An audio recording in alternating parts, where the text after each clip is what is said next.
Hello. Hey, everybody. Hey. Hello, everybody. Hello and welcome, everybody. Hello and welcome. Honestly, hello and welcome to Happy Hermos. It's me, Happy Hermos, here with another happy stream about one of the worst. No, excuse me. The worst game of all time. We found it. We found the worst one, subjectively, objectively, but mostly subjectively. The worst one. We found. Okay. You know, I already want to just jump into it. I'm like a short fuse today. I want to just get into it. Let me take a sip of water and do some audio tests, because I will punch the monitor, possibly.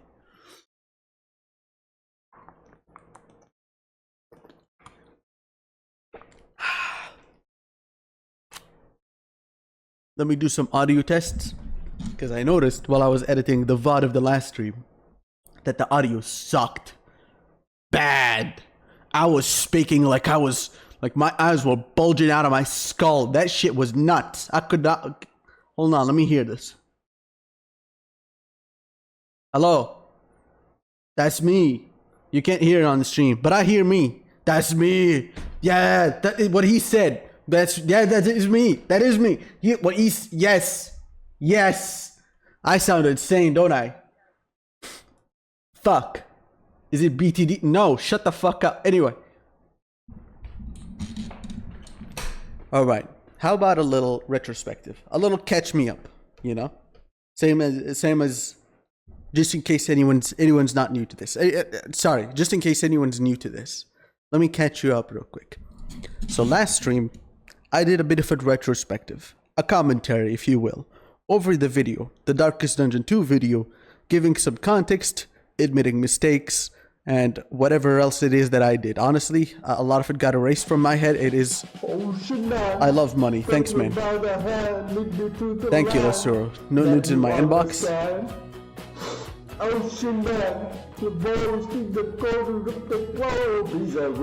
You know what? This isn't cursed enough.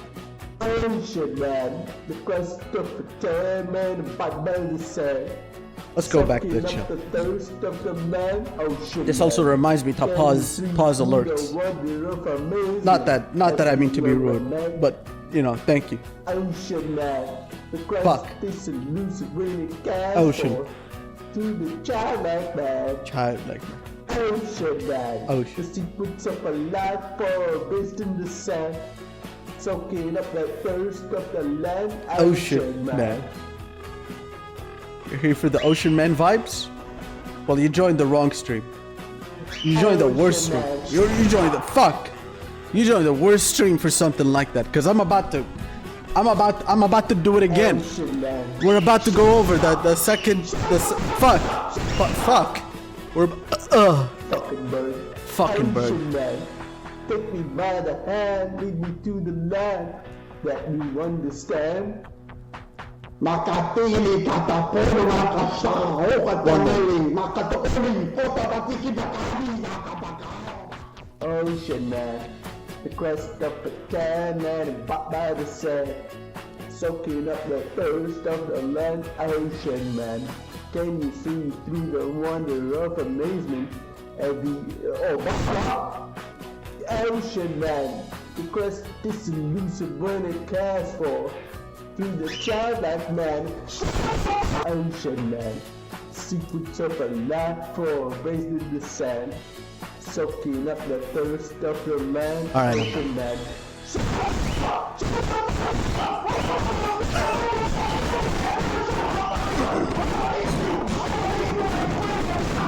All right. A quick retrospective. So, last stream,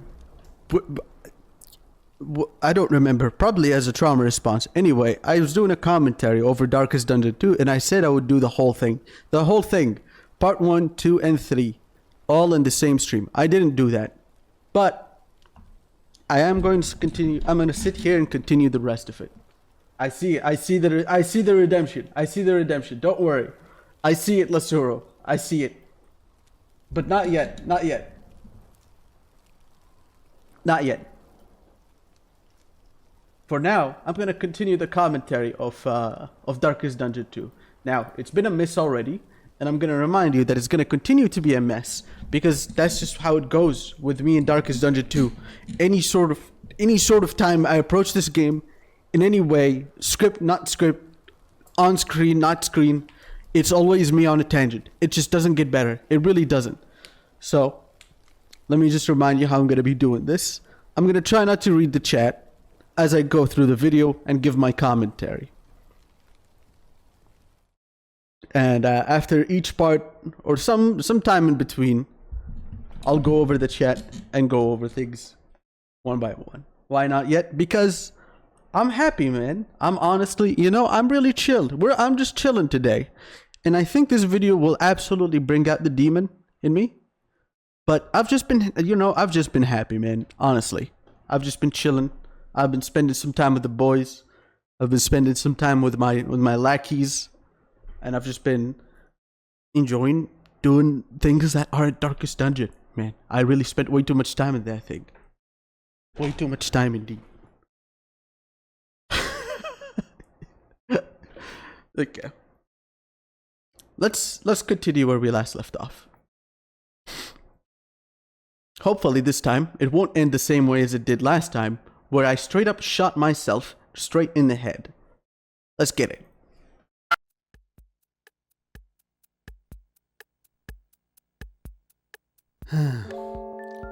A sequel usually takes what the first game did and tries to refine the formula. Some things might change. So I immediately... It's all coming back to me, man. I don't want to do it.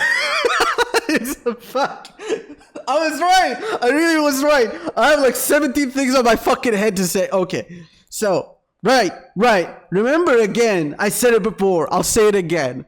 This video has been made with so much internal conflict that I had to split... That I had to decide to like go against my own opinion of the game to try and give this game a fair, like an objective look to any degree. So I decided to like separate myself into part 1, which is technical explanation of the game, its mechanics and its contents, along with some light criticism.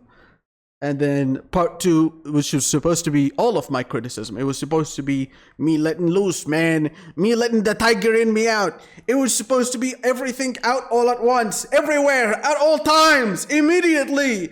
And here it begins with me establishing a very common concept. Nearly everyone I asked agreed with this to some degree. Some had a stranger decision. Like some people think that a sequel is strictly graphical. So if two games have similar graphics, that would then make them a sequel to each other. That's definitely one of the weirder opinions I heard. Definitely not a popular one, but that's that. Split personality. Oh, you have no idea, man. You have no idea. You have no fucking clue. It's all coming back to me. So, okay, I did a good job with the way I opened up this section, which is establishing a convention, establishing an understanding, a very basic understanding that a lot of people have.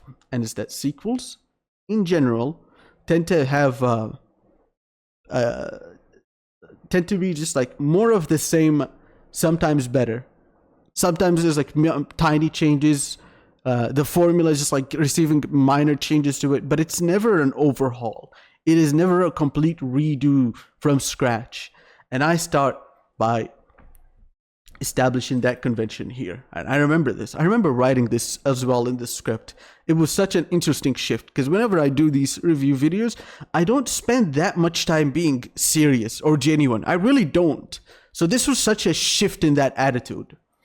And I thought, this was such an important development for me as a I'm saying the word, okay, as a content creator. That's what I'm calling myself now. I'm gonna fucking scam all of you later. Sequence are only made so you could buy the same game twice. I don't mind.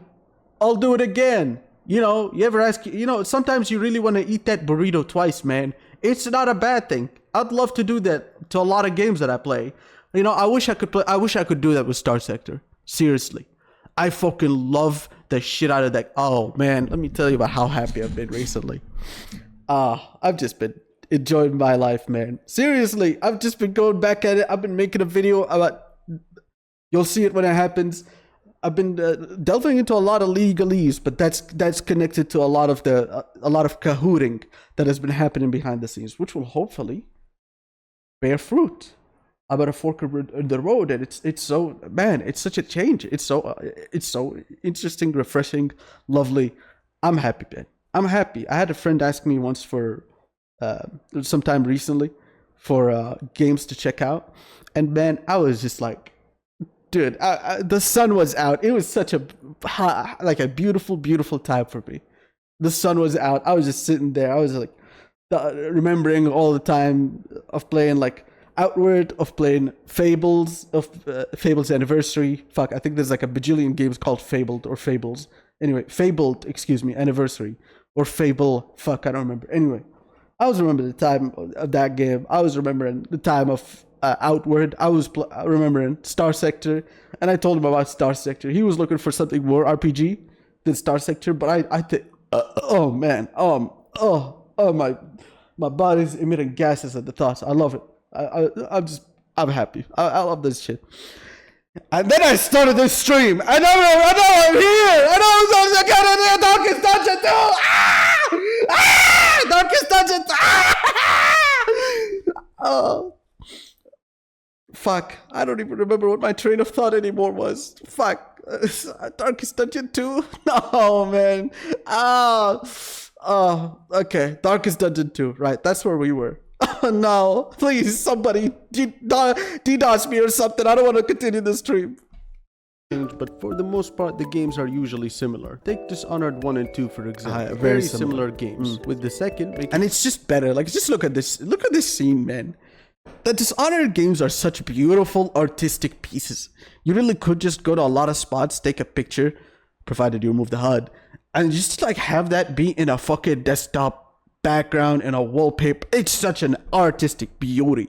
Look at the fingernails on this guy. Mwah, God damn. Makes me want to clip his nails. Beautiful. Minor changes, but overall simply... Look at that animation, dude. The first game already offered. Darkest Dungeon 1 was a game about taking risks, about understanding the threat and adapting to it, about caring for each and every hero you use. All of them, man. Yes. Skills and taking care of them mentally too. Kissing them goodnight and reading them a bedtime story. You'd use the loot and various currencies you get from each and every run to upgrade the facilities around town, unlocking more advanced upgrades for cheaper or just to get scammed at the local trinket merchant. All of the time in between the gameplay, investing into the facilities to care for the heroes better, created this special feeling with every one of them, which made the times where things got spicy very intense. Oh my god, I fucking remember this. I remember this, dude.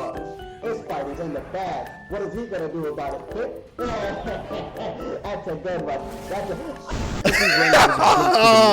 Leveling the heroes and eventually equipping them with better trinkets. The game was more than just the combat. It was about the care, about the preparation, about slowly building up the hamlet and the heroes involved. Then eventually, when you have the confidence and the trinkets to back it up, you could finally take your first steps into the Darkest Dungeon itself. Darkest Dungeon 2 looked at what the first one did, said fuck that, and changed everything, including the category of the game. The combat has been reduced in its complexity, but made more obscure with the term buffs and debuffs getting renamed several times in this. It's a buff, and the fact that it's a buff makes me want to game. The narrative is told backwards, in pieces, and makes no sense at face value. I was actually quite sad at this. I was really looking forward to the story, to the bits about it, but the story was just like local mathematician destroys the world again. If you ignore all the overarching narratives and all the complicated stuff around it, sadly, it really doesn't land, and I think that's a bit sad. It's the type of game where you could see the idea, right? You could see the idea, you can see the spirit of it, but it just doesn't. It doesn't compute! They fucked it up! Sorry. I lost hold myself. Let me keep going. Holy fuck. It was a Disney ritual. They brought back Walt Disney. This is chapter 3. Chapter 3 story. Probably. Possibly, maybe. I don't know. I'm more than halfway through the game and I don't know what's happening at this point. The environment is seemingly random sad. and has nothing to do with the story. This is because the game doesn't tell you what predicament you're in until the very end of the game. Yeah, first game was like, it was an estate and like it was the area around the estate. The second game is just like places, and you kind of just like go through a little dark area and show up there. So there's practically no storytelling until you're near the end of the story. There isn't a mystery to put together either. It just tells you stuff that you have no context on. I thought it was so cheesy that they explained what the Iron Crown was. Am I the only one? Am I the only one who saw this and was just like, ah! Sorry, excuse me. Apologies. I probably should just not apologize anymore, man. It's not like I can control this. When it comes to Darkest Dungeon 2, man, like it's just, I got two sides in me, man. What can I say? This game just wants me to punch. You can't see it, but like every other word I say just makes me throw a sucker punch right in front of me. Death isn't permanent anymore. It's only permanent for that one run. So if your hero dies, that means you can't use that hero anymore and have to replace him at the next checkpoint. I learned very quickly that if Plague Doctor dies in a run, you kind of just restart. Actually, I think it's just like, if any character dies in general, the whole thing becomes so much harder that you may as well just kind of restart. It really isn't worth the headache most of the time. Not to mention, before every checkpoint, there's a particularly difficult battle in place, so recovering a run where a hero dies early. I did a bad job of indicating what was going on here, but yeah. Also, hello the Vand, TH3. I'm gonna call you Vandalism. Hey man, how you doing? It's quite the struggle, and if you succeed, you don't get any rewards for it. And due to the lack of hero diversity, most of the time a death will usually mean that you're not gonna beat the final boss due to mechanical restrictions. And the entirety of the hamlet has been canonically replaced with reverse dementia, as well as information being heavily obscured, with some mental quirks just outright lacking description, both in-game and in the Wikipedia. It's still weird to me to this day that like the game has this weird split disorder, weird split decision making with like some quirks providing technical information, other quirks not providing technical information. It's so strange. It's still quite strange to me. I don't get it. It just says that it affects stuff, probably, and the stagecoach items say some stupid shit. No way! Yes! Oh my god! Yes! Oh my god! So okay, remember.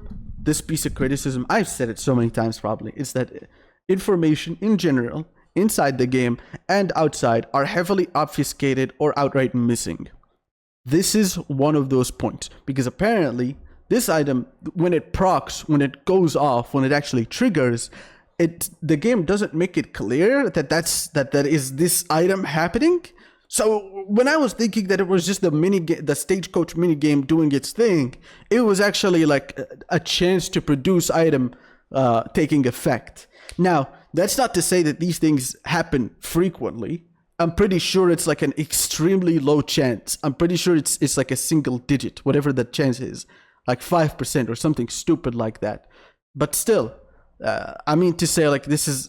So when I said I have no when I'm saying right here on screen right now that I have no footage of it working, I apparently do. I just didn't realize that it was the item working, which is sad. It makes me sad. I want this game to be remade, start over. You need to chop everybody and put me at the lead. Holy shit. And to produce some items, and the chance is actually 3% or something along those lines, but it doesn't tell you to make it seem like it matters. There's also this symbol. Oh my god. So, I fucking hate this part. So that symbol is supposed to indicate that a quirk is a quote-unquote rare quirk. Rare quirks have a 25% chance of showing up in place of regular quirks. Now, I don't know about you, but I definitely wouldn't call that rare. That's what the game calls it. The game calls this rare. 25% chance is rare. But when it comes, but then it says like there are other items that it says has like a sometimes will show up. That something will sometimes show up at the end. That sometimes is like 7% or 12%. So the choice of words is deceptive, to say the least. It is. I hate it. I hate it so much. It calls a 25% chance rare, but a 12% chance The fuck is the pussy eater quirk? Okay, I'm banning you for that.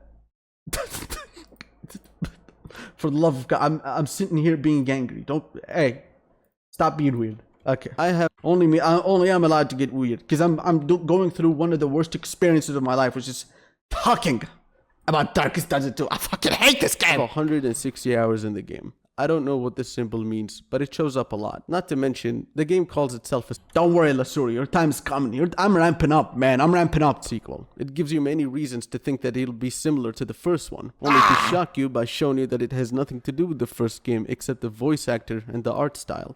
So you can see me. So this is another critical mistake I made with the video, is that I repeat myself a lot throughout the whole thing. So I make the same, I repeat the same like 5 to 10 criticisms to the game over and over. I think I do it a total of 3 times, if I remember correctly. And if I was wise, I would have only done it twice. And I think that would be me addressing that problem in an effective fashion. Darkest Dungeon 2 has a bigger focus on single session experiences. Things only matter for that one run, and afterwards, nothing matters. You get that hope currency that you can spend on the... I believe that was me quoting, or like half quoting a review. I do not remember, or never will I be able to find it again. Altar of Hope to unlock other neglected characters like the leper. And in between all the action, driving the stagecoach feels more like a minigame than anything else. It's almost like an interactive loading screen. I saw a comment the other day. Okay, so this is someone who... So this is a section of the video that actually had been experiencing rewrites quite a bit. Until I eventually found this very, very eloquently put comment. That I just like quoted throughout for the entire section, and I deleted everything I put in and just replaced it with this because he says it so much better and so much less words too.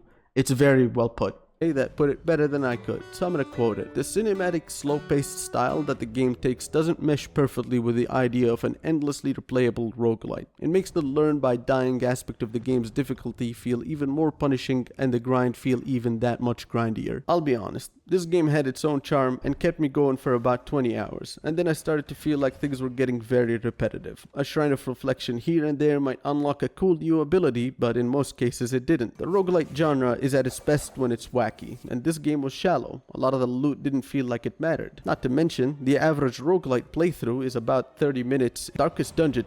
That was not that accurate. I feel like other games are probably like 30 to 40 minutes, but Slay the Spire is like hour something. So that wasn't an accurate representation. But still, it is something that, you know, it's me trying to say that the genre is at its best when it's short and sweet. This is a game that goes on for days. 2 is a fucking marathon. It's like 3 hours on average. Now, Darkest Dungeon 2 is not a bad game, but it's that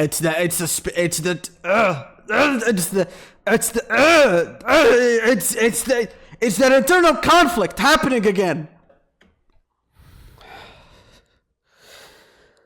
Imagine if the people behind Dishonored 1 released the sequel, Dishonored 2, and you boot up the game to find out that a single playthrough is about 2 hours of gameplay and that the ideal DPS composition involves homosexual tendencies. Now, does that sound like a bad game? No. It had its charm, it was nice to see. It's called disappointment! And kept me going for a little bit. But does that sound like what you came here for? No, it's not. Well, except the homosexual tendencies part. I mean, come on, man. Come on, have you seen the Steam Workshop of Darkest Dungeon 1? Come on. Okay, I probably can't show this one for long. Seeing the Steam Workshop of the first game, you know, I didn't come here for it, but similar to how you didn't play Ultra Kill for the butt plug integration, maybe they just know what the people want, you know what I mean? I didn't come to Darkest Dungeon 2 to drive a goddamn Maserati. I came to inch forward through a claustrophobic hallway, step by step, tile by tile, not one moment without a bit of tenseness in the air. Emphasize. Listen to that soundtrack in the back, man. It's so fucked. I love it. As to buy that tiny soundtrack playing in the background. Every fight, its own minor trial, and the decision between what items to keep and what supplies to use or lose. I tried my best, genuinely, to have a good look at Darkest Dungeon 2, and the result of that look is that it's not a bad game, but far from a good one. I'd be lying if I said I was There truly is no worse experience than something that's like just on the edge of being a bad game. So let me try and visualize. Fuck. Fuck. No. No, what just happened? Do you want to restart the playback where he left out? Fuck. Yes. No, it went away. What just happened? No. What did it just do? Oh, man. That's so sad. Fuck. Ah, 1 second. God damn it. Where even were we? Darkest Dungeon 2 looked at what the first one did, as well as inferences. Now, I don't expect trial and the decision between. Okay. Alright, here's hoping it doesn't fucking break again when I try to pull up MS Paint.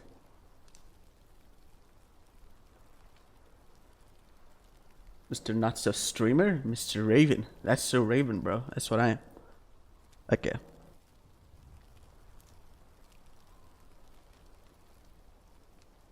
Alright, here. Let me show you what I'm trying to put forward here. So, fuck, this is not good enough.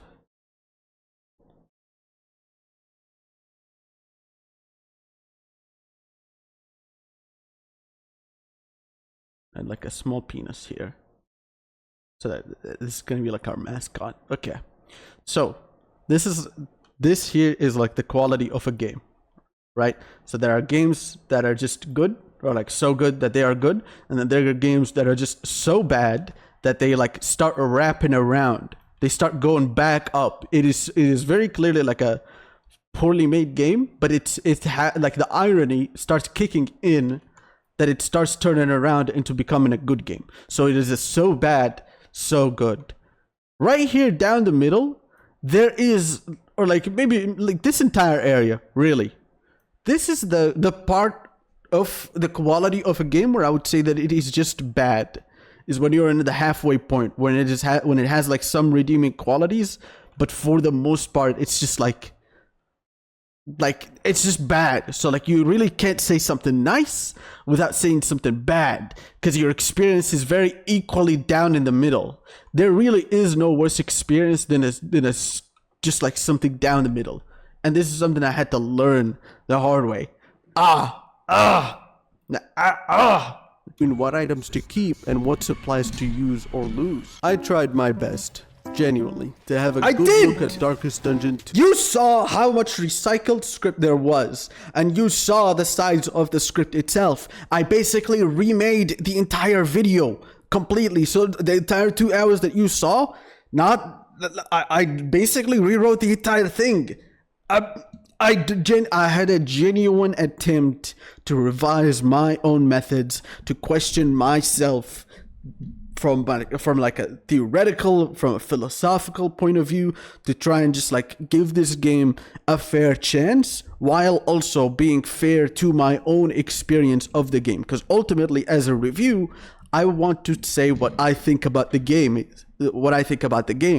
and that of course means telling you about my experience with the game, which is something that I kept fighting against. I wanted to say good things about this game, and I think that's very clear. I wanted to like this game. Just look at this fucking screen right now in front of us. Look at this big fucker right here. Do you see did you see the texture on the fucking octopus tentacle? This shit is an artistic masterpiece. You see those little like, what is that?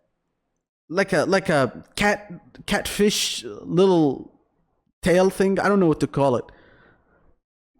Catfish nose thing? Antenna? I don't know what to call it. Anyway, look at that detail, man. It really is well made as far as the art goes. I want to like this. I do. I love this. But I just couldn't. Because it's an experience that's down in the middle. So for every time I wanted to say something I like, I could not say it without saying something bad. Because that's just my experience. It was a mixed experience. And the result of that look is that it's not a bad game, but far from a good one. I'd be lying if I said I was unconflicted. I came here for one thing and got gay porn. And every other line I write about this game always involves some mention of disappointment and Something is wrong. Hold on. Something is very wrong about VLC right now. I think it's playing back in like slow-mo, but like very slightly slow-mo.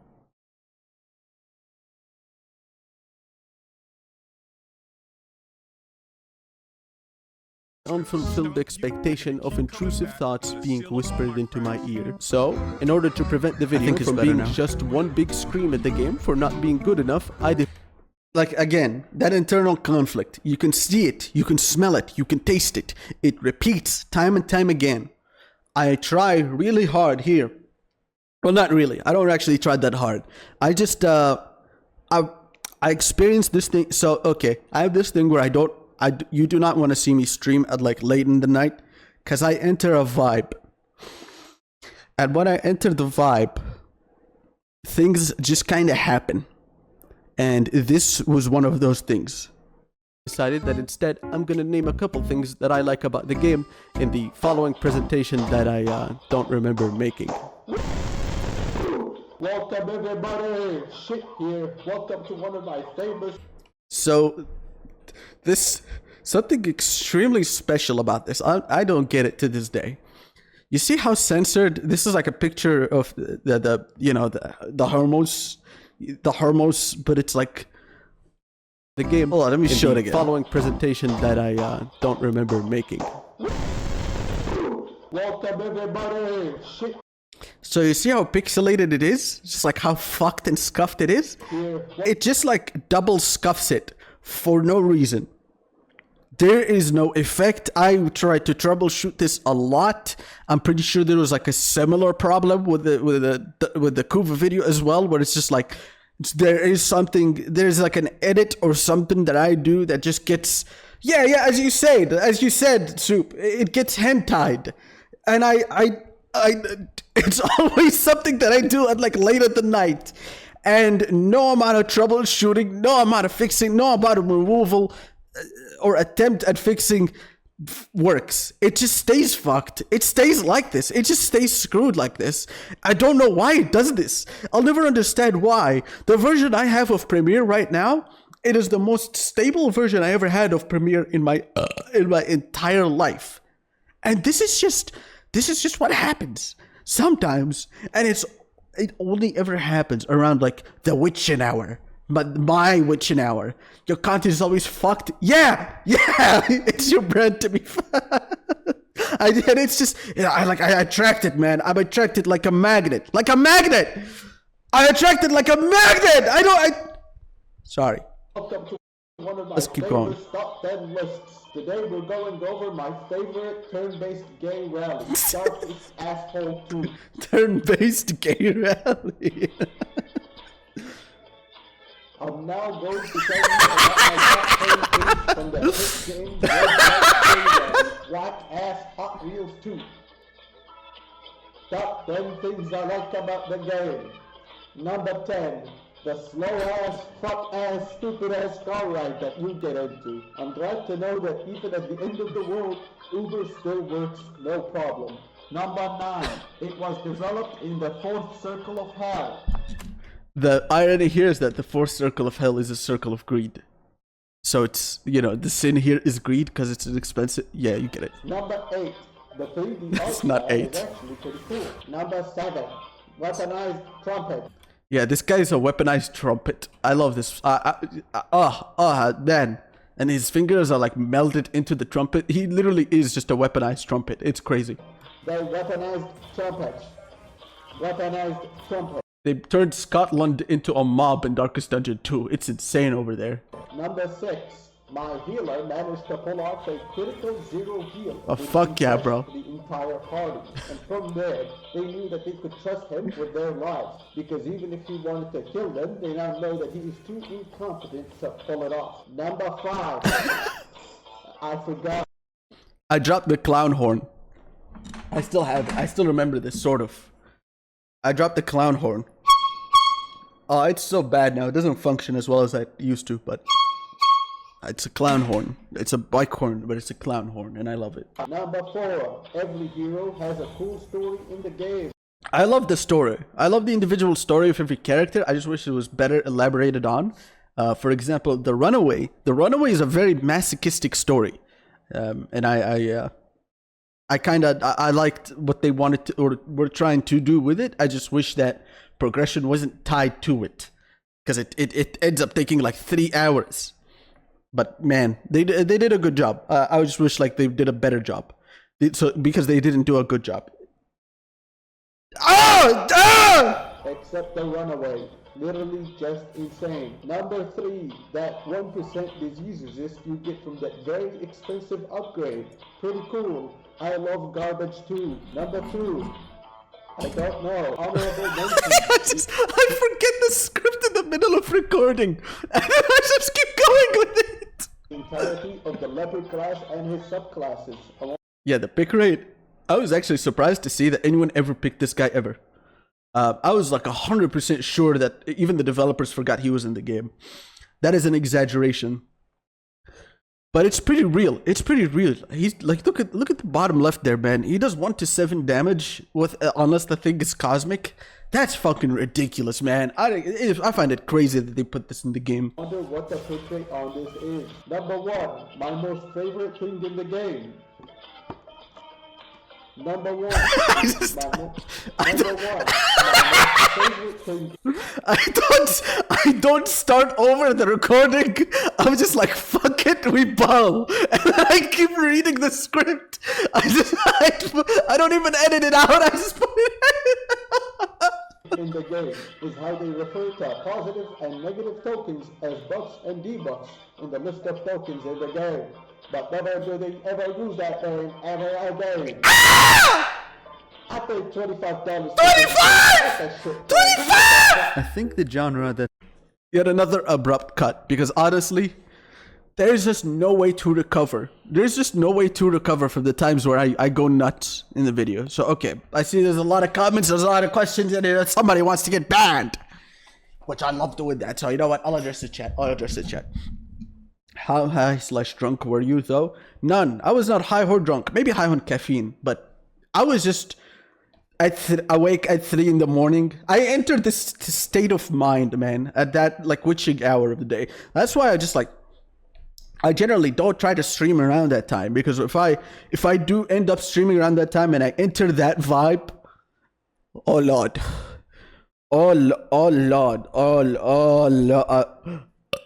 it's not gonna make any sense to anyone. It's not gonna look like a sane person. It's just gonna look like someone is just extremely high on mushrooms and they are experiencing everything at once. The flow state. Yeah, the flow state. Yeah. Use old word art style turbos, please. It fits your editing. I really want to, but I don't think my computer has those or supports it, sadly. But like, if you know what, send me like the name of a font. I can try and look it up. I might be able to find it and download it somewhere. He was high on being Bosnian, I think. No, that's just called a shopping cart with a machine gun attached to it. He said it to me on Discord. All right, one moment. Let's check it out. Oh my god. Yes. Oh, that looks like shit. Yes, I want this. Okay, I gotta open this and browse the site. I gotta just yes. Oh my god, this site is definitely a virus. They absolutely grabbed my IP, but I love it. Oh my god, it's so bad. Yes, okay, I'm putting that aside. Right. Almost your darkest asshole. 2 videos among them. Thank you, Sanzo. But it sucks. It's got a lot of okay, sorry. It has a lot of problems. It has a lot of things that I want to improve on. But hey, it's the first video essay that actually comes out for me. You guys have no idea how many times I deleted The Long King. I deleted that shit so many times. I went ahead to try and read all of the books in that game too. I literally read through the entirety of Moby Dick. I have Beyond Good and Evil on a shelf right now too. And I also have fuck, I don't remember, but another one of the books that are in there is on my shelf currently. It's so every YouTube video has problems, but yours has gay tendencies?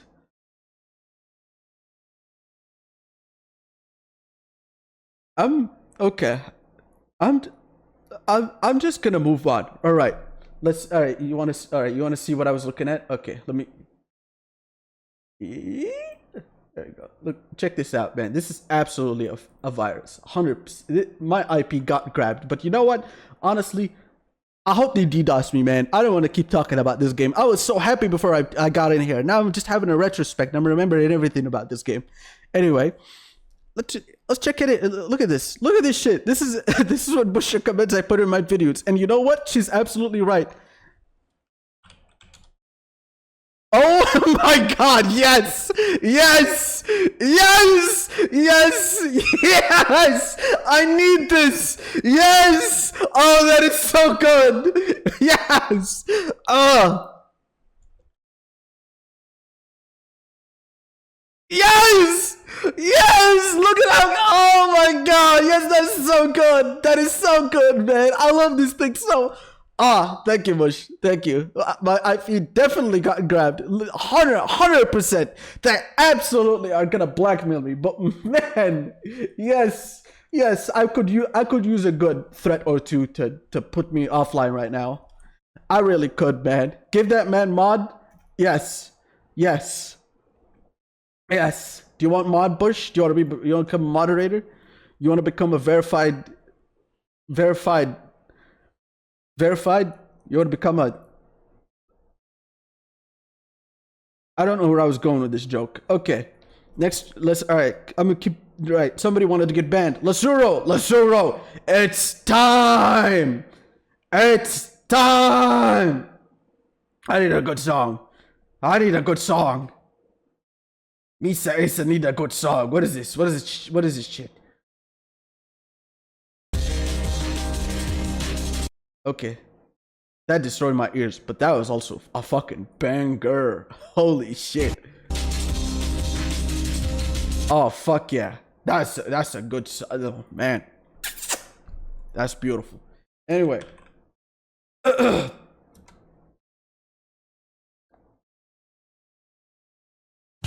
Did you really think you were gonna get it? You wanna try? Fuck. Omni? Shut up, Omni. Alright, so fuck. No, shut the fuck up. Okay. This guy's about to get banned. He's about to get banned. It's a 1 in 9. It's so rigged. And statistically, there's no chance. Oh, he gets a reroll. He gets it's 69 seconds? He gets a 69-second ban? Wow. Okay. Alright. Yeah, well, yeah. You know what? It's not like he's gonna get the VIP role anyway. He's just gonna... Okay, what? No, that's just... Okay, what the fuck?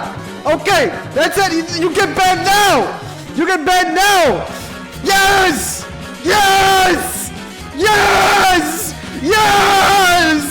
You're gonna get banned for 1 minute and 69 seconds. It's time to go. It's time to... Wait, no, it's 69 times 2. Fuck. Okay, so it's 69 times 2, and then add another 6 seconds. So that's okay. Slash ban. No, fuck. Slash time out, and then it was Lasuro, and then 198. I think I did it right. Yes. I hope I did it right. All right, sick. Beautiful. Why is there no 2 weeks option? Because I just want people gone.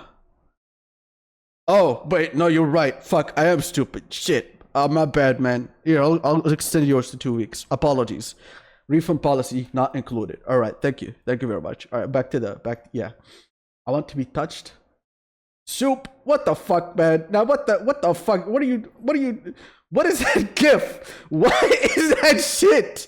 What the fuck is that? What is that shit?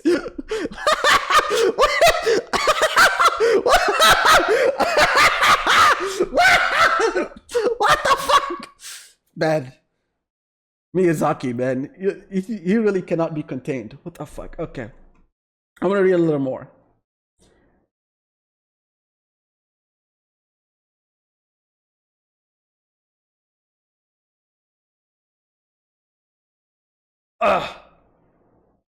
Someone hire an assassin to force Hermes to watch the rest of the video. That's just why would you want to do that to me, man? I thought we were like parasocial friends, you and me, jack off.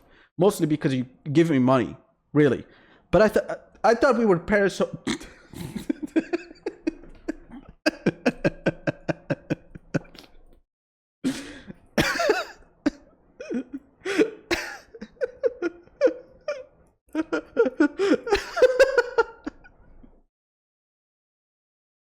Okay. Okay. Elden Ring video? No, probably not. Maybe if I go forward with the zero death run that I wanted to do like years ago, but I don't think I will. I don't think I gave it much of an attempt either. I legitimately like figured out a route and then I didn't do it. And then I just didn't go forward with it, sadly. Okay, enough jack it off. Hatred suffers from the most amount of design. Oh my god. This section, dude. I paid $25 for this game. What the shit, man? What the fuck? I think the genre Dude, I'm so sad about this section, man. Cause this section, so okay, let me explain it from my perspective.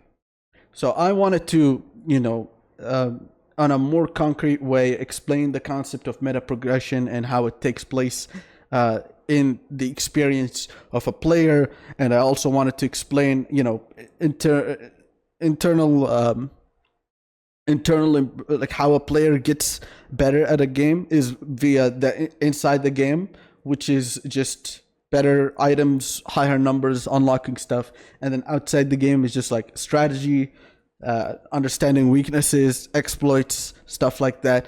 And one of those, essential part of the experience of the external improvement is called meta progression. And that is something that a lot of rogue games try to capture very, very much so. And this is a game that really fucked it up. And in this section, I wanted to make clear what that looks like, because that is a creative, criticism. And it's not really something that's that well tangible. So I tried very hard to explain it here, but I fucked up, and I will point it out as I go. But oh man, I'm so sad, because I remember I had a problem with this section when I was done with the video, is that outside of all the criticisms, this was the number one criticism of the video, is this section. It was quite a significant fuck up part of the video. I'll point it out as I go. Genre that suffers from the most amount of design problems is the roguelite genre. Because of that meta progression. It's that thought of the meta progression. A lot of games try to emulate that, and not a lot of them end up having the amount of versatility or the amount of diversity that games like Slay the Spire tend to have, sadly. Because even though Slay the Spire on its own is a very, very small game, it is a very well thought out game. There are a lot of the perks, a lot of the stuff you pick up as you go, it doesn't feel like trash, and that is something that game does very, very well. A lot of the systems have to be well thought out, otherwise you end up having little to no meta progression. Let me explain real quick what I mean by that. Meta progression. I think Enter the Gungeon suffered from this to an extent, but that game was so focused on being wacky that it kind of gets away with it. But like a lot of the guns that you get out of crates, out of chests, it tends to be worse than what you have by default. If I remember correctly, or am I just thinking of green chests? I might just be thinking of green chests. But that is how I kind of remember it. Is, simply put, the progression of your tactics as you play through the game. While a common thing in every game ever, it is especially an important concept in roguelites, because this genre of games shines the most when all the cool Oh dude, actually I just remember of your tactics as you play through the game. So I believe Lethal Company have been getting some updates again, because the dev was like wrapping up the other game that he just went to make out of nowhere. And man, I kind of want to play that game with my friends again. It's been so long. A common thing in every game ever, it is especially an important concept in roguelites, because this genre of games shines the most when all the cool and wacky options are common. Let me give you an example of this concept taking place. So here's where the mistake, well, this isn't a mistake yet. This is me trying to show it through Slay the Spire. We'll use Slay the Spire for this example. I think I did well with showing it via Slay the Spire. My problem with it begins after that. But don't worry, you don't have to know the game to understand what I'm trying to portray. Alright, let's start a new run. I feel like doing the assassin today. Man, you can just hear You can just hear how genuine I am in this. It's kind of like, you really can just feel how heartfelt this is. I love it. I did such a good job with this part of the video.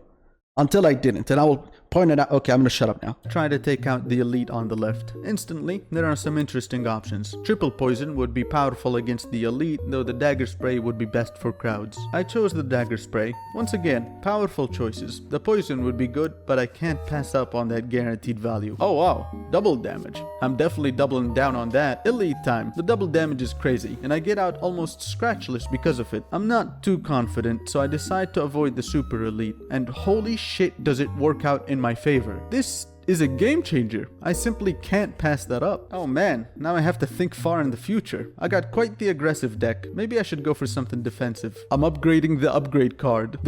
I love this fucking card so much. I love it. I love it so much when I get it on like the first draw, the first hand. It is crazy. I love this thing so much. Snowballing begins. Another elite in the way, but now I'm super confident. Holy mama, now we're cooking with liquid propane. My nipples are turning. Yes! I'm turning on the turbo thrusters. And with an upgrade like that, the run goes pretty smoothly from there until the two. If I wasn't trying to make a point there, I would have played the whole bit. That was such a good bit, man. I embodied that 3 a.m. energy, and I probably would have had to censor it quite a bit, but man, that was so good. Hands where I fucked up and then I died at the heart, which is the secret final boss of the game. I want you to notice though how my decision making changed drastically depending on what I got, and at no moment was I ever bored by the loot. That's meta progression done right, and that decision making had a directly visible and powerful effect on the run. I became significantly more confident as I progressed. Now let's look at how DD2 does its meta progression. Alright, new run. Alright, so this is where I start fucking up. Chapter 3. So I go over the entire run and I lose attention of the meta progression point that I was making. While I technically do tie back to it a little bit, I lose focus. I absolutely lose focus here. And critically, this is 100% like a massive fuck up. And a very, very amateur one too. Because what I should have done is, showed off like how has my meta changed from the moment I started playing the game until like the 1 hour point, or like the first checkpoint, second checkpoint. How long will it take for my strategy to shift in the game? And it kind of doesn't. It shifts once when I unlock when I upgrade one of PD's abilities that allows me to heal off of negative tokens.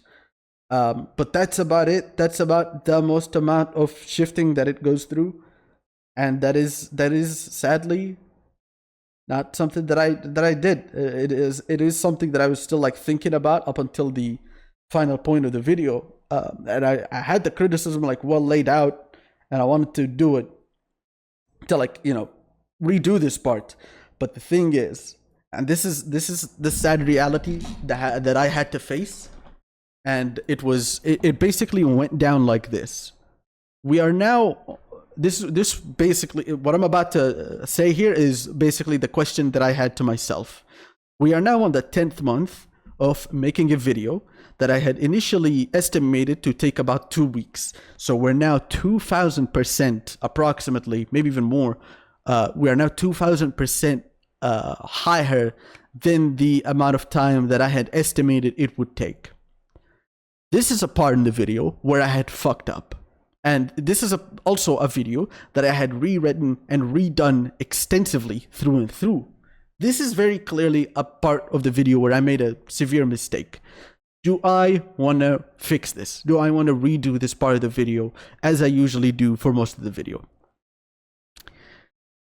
The answer, unfortunately, looked like it was probably going to take me an estimated 3 weeks, maybe even 4, just because this part in the video serves as like the root point for more parts of the video. So this is like a very chaotic way of making an argument, so to speak, and I fucked that up extensively.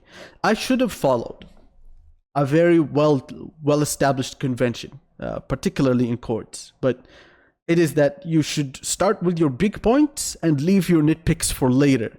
In here, I tried to cram all of them into one, and I fuck it up really bad. Sadly. Very sadly. So to fix this part in the video, I would have had to redo quite a bit of the script and quite a bit of other parts of the video. So I just accepted that as far as criticism goes, that I had made a very thorough argumentative mistake here. Not argumentative, a very logical mistake here.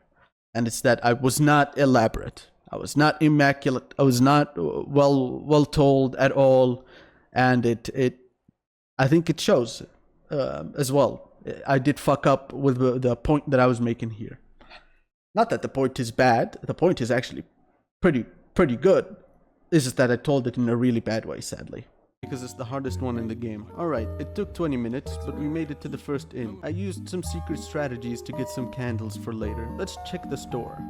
So the secret strategy in question is basically you take two characters and you get them killed off at the start, so that when you reach the inn, the first inn, the tutorial inn, you get some extra candles. I believe like 8. So that's a lot of candles. That's a pretty good like amount to start with. Sadly, they nerfed it. They made it so that like when you hire a new character, it will now start with like negative relationship points. So the default to start with is 9. They start at 7. So they start at a negative point, at a negative relationship with everyone else, which gives them I think it was like a 33% chance of a negative relationship. Excuse my wording here. My wording is terrible, but I hope the point came through. And it's that the game is biased. The game shows up, well, gives you a negatively biased character. So, and it doesn't distinguish whether you're doing the strategy or not. By the way, it stays like that the whole game. So even if you lost someone way later on, like unintentionally or intentionally, it will still give you the same results. It's so shit. It's so stupid. Not much. Gonna get the chance for whiskey item. Never saw these things work, but if it triggers twice, it'll be worth the price. I think. I hope. Well, slow start with a little on the store. Bit of a reminder. At this point in the video, I do not know when those chance to produce items are working. It takes me.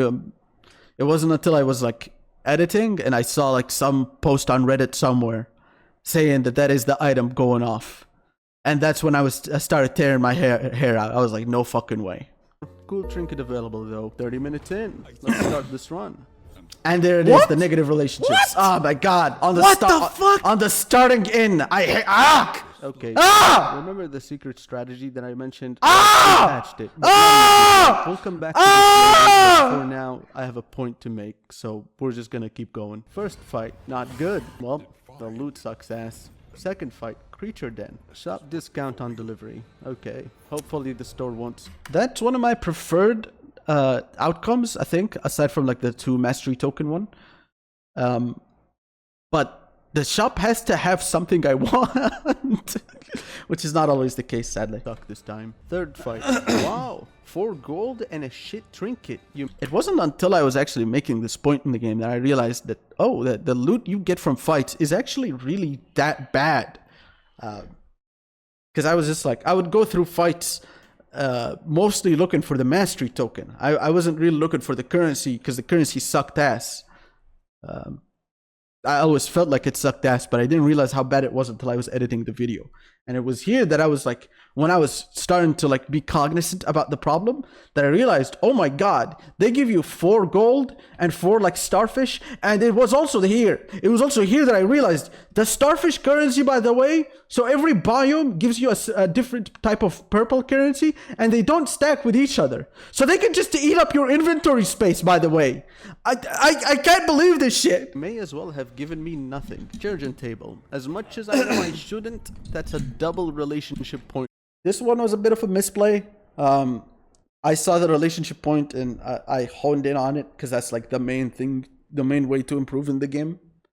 But Churgeon fights are very long fights, and I should have seen it coming. For free. I was hoping for no ghoul, because ghoul was really the main problem, because it's a beefy target with a support unit on his team. That just means he's gonna live for like fucking forever. And I got a ghoul, and it sucked. I think I can pull this off. I just can't roll a ghoul on the second fight. All right, I looks rolled the good, ghoul on the sort second of. fight. It It'll be was slow, yeah, but we'll sucks. get there. No! God fucking man. Now I'm gonna leave with no torch and no relationship points. You know what? Sure, whatever. Do your thing, buddy. I didn't want to see where I'm going anyway. Light's overrated. We should blow up the sun. Well, that sucked ass. And the trinket sucks too. I don't know. Maybe the shop will be better. As useful as the loot would be, I think this relationship might be salvageable if I retreat and get good luck at the shop. Oh, the first good piece of loot. Took long enough. God damn. Cash. Please be something good. I have a point to make here. Ain't no way in I hell can't that believe, got dude. this I was, piece- oh my god. So I was actually editing that part of the video where I say that this thing is the worst thing in the fucking game, and I get it, and then I get it. But like later that same day, I was fucking tearing my hair out. Garbage. You can't make this shit up. What the fuck? Well, the fishmonger gloves are okay. Those are okay. Unfortunately, Yeah. I didn't choose any bleed carrot. Yeah, none of them are played characters, so it doesn't matter. Another set of dog-ass trinkets. I mean, this one isn't dog ass. It's pretty nice if you do manage to get a disease. I never got a disease. Fuck. Can't use it because no disease, but oh well, maybe I'll get one later. They should put in a mechanic that allows you to go shopping for diseases in the local bathroom. And finally, the end. Okay, the store sucks, but there's some relationship stuff. Yeah, some relationship items, but for the most part, it sucks. So I don't know. I don't know. I was gonna make that. I was gonna say like that whole point of, you know, it's one of my preferred items out of the creature den is the one that discounts the shop, but the shop has to have something you want. It did not have much, sadly. Maybe I can make this work? Alright, math time. Let's see here. A lot of calculating. This is real nerd shit. Real nerd hours right now. Magic, calculators, spreadsheets, mathematication. Well, that's And then it probably just one of goes the to worst shit ones out anyway, there. because I That's rolled the bad unfortunate. dice. Sad. The time for gambling. Actually, you know what? I'm just gonna Google this. So it was between this, I think, and another good trinket. And I lost the dice roll if I remember correctly. Alright, yeah, it's gambling, alright. It might serve at some point down the road, I guess, but 40% damage boost. once Hold on, let's read that For again. gambling. actually, you know what? I'm just gonna Google this. Alright, yeah. Gain on crit each ally in turn end.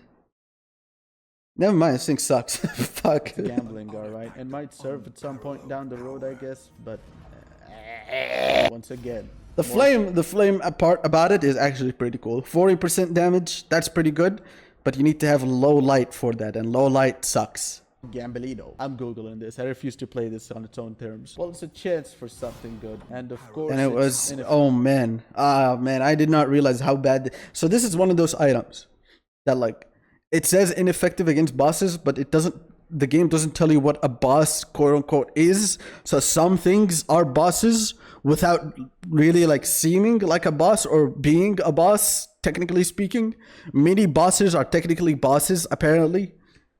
And also like the math aspect of this thing is like really, really bad. It is just a bad item altogether. effective against bosses. That'd be too good for this game. God forbid we have a sense of power scaling in a roguelike game. I'm also gonna go ahead and guess that some This was such a crazy soul read.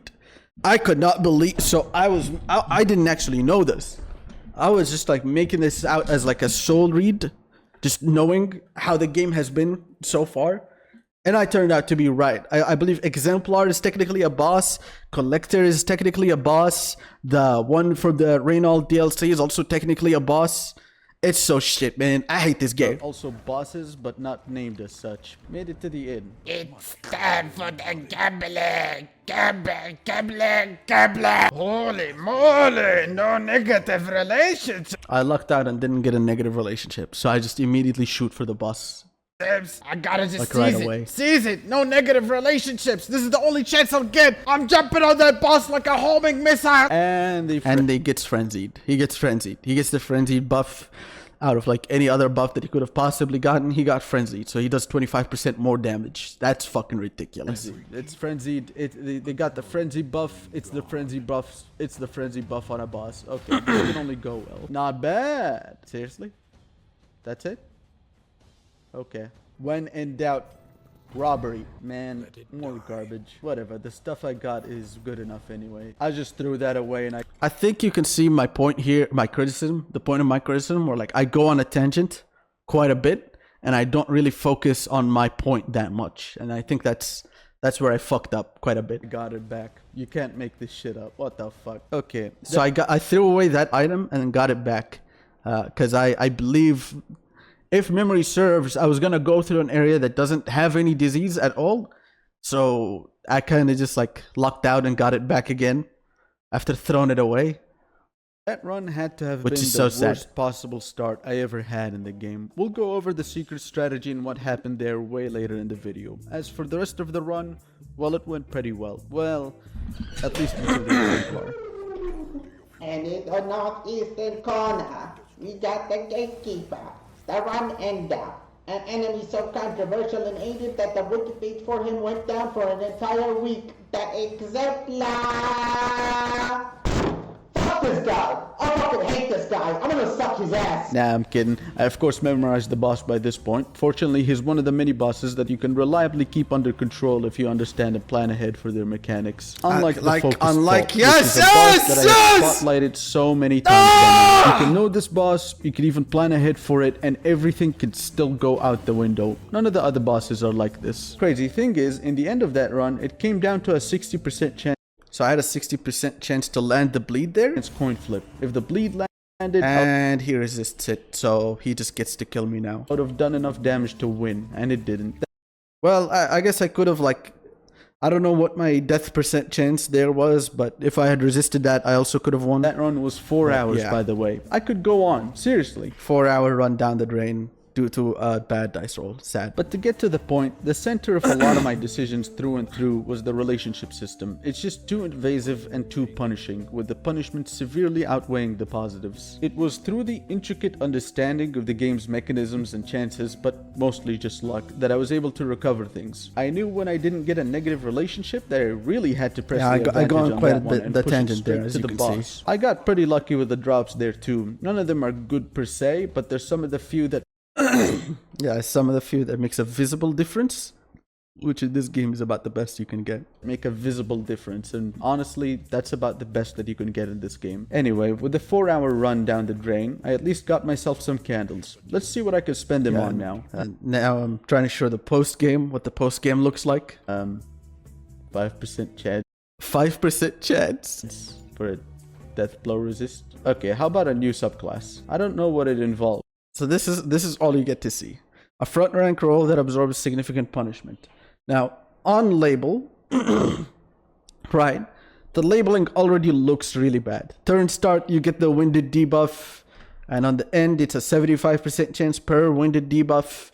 So the labeling says that this is gonna be a really bad class, but it doesn't tell you what what abilities are affected, right? So I was actually hoping that, you know, the altered abilities make some sort of sense, but there's no way to know until you unlock it. So I have to unlock it here to know. So I guess I have to unlock it to know. This is inside the game, right? Of course, if I looked it up, I would know, but I didn't look it up. I'm looking at the contents of the game itself. We'll find out what it has in the party creation screen. For now, I got some more left over. Time to gamble, I guess. Nothing good. Well, let's check out the subclass. Oh, it's pretty bad. Wow. And the abilities, the ability changes are really bad. Actually, as well. I can't even imagine a place where this would work. I tried to look up like this class working in any scenario. All I found was like an older version of the class pre-nerf, and then post-nerf there is no footage of the class doing well, sadly, or any claims either. It's kind of sad. Did they make this for the purpose of being bad? What? Right, I did some Googling around to see if you can make this viable. No, there's no way to make this work. I found nothing, yeah. Well, 4 hours of work and nothing to So that's 16 candles down the drain to unlock that, only to find out that it's a shit subclass. Cool. Love this game. Love Go it. for it. Carcass subclass. You can see me. You can hear it. If I'm I was losing playing it. a phone game, by now I would have received 3 1-hour limited offers that show up every day, an email that involves corporate The gaslighting, and a Warhammer personalized email. threat from the game's CEO, and that phone game would have been way more fun. I paid $25 for this game. 25. I paid 25. I paid $25. 25. I paid $25. Meta progression here doesn't exist in the same way that it did for Slay the Spire. In here, I was just trying to avoid the punishments as opposed to the constant excitement that I had over every choice in Slay the Spire. My ability to recover that mess relied heavily on some math and my understanding of the game's uncommunicated every interaction with the stores that I had was always just me buying every relationship, Some retrospective, and I repeat myself. item I can find, and that chance item never worked. This is one of the elements of the problems with the game. It's a roguelite where the loot is just not that exciting. And keep in mind, I'm playing on my main save file. I have all the cool stuff unlocked here. Interesting action, opponent. Unfortunately for you, I will now use my special secret move. The first time I was using the fire grenade. So I'm using a fire grenade against fire-resistant enemies, by the way. Napalm grenade. And it kind of worked. I mean, it took his dodge token, it burnt 2 of them, so, you know, it's not bad. I can speak from experience that it is definitely way worse if you're playing casually or, God forbid, just wasn't lucky enough to unlock the good shit at the gacha machine. Not to mention, if you don't have the relationship items unlocked, which will set you back 10 to 20 hours of gameplay, then you can't deal with the relationship system at all, and you're just at the mercy of RNG through and through. This loot factor is what makes or breaks a good roguelike game. It has to be well thought out, it has to matter and be visible in its effects. Making shit loot for the sake of having something that is... Yeah, at any given point, there is a 1 to 3% chance of working, depending on how many enemies you're attacking. So if you're attacking one enemy, it's a 1% chance for it to work, assuming a 15% crit chance, something like that. That is definitely one way of doing it, but it's far from the best. Roguelites are made to be infinitely replayable. 10 versions of the same trinket. That's crazy. That is this is a real thing they put in the game. See you later, jack off.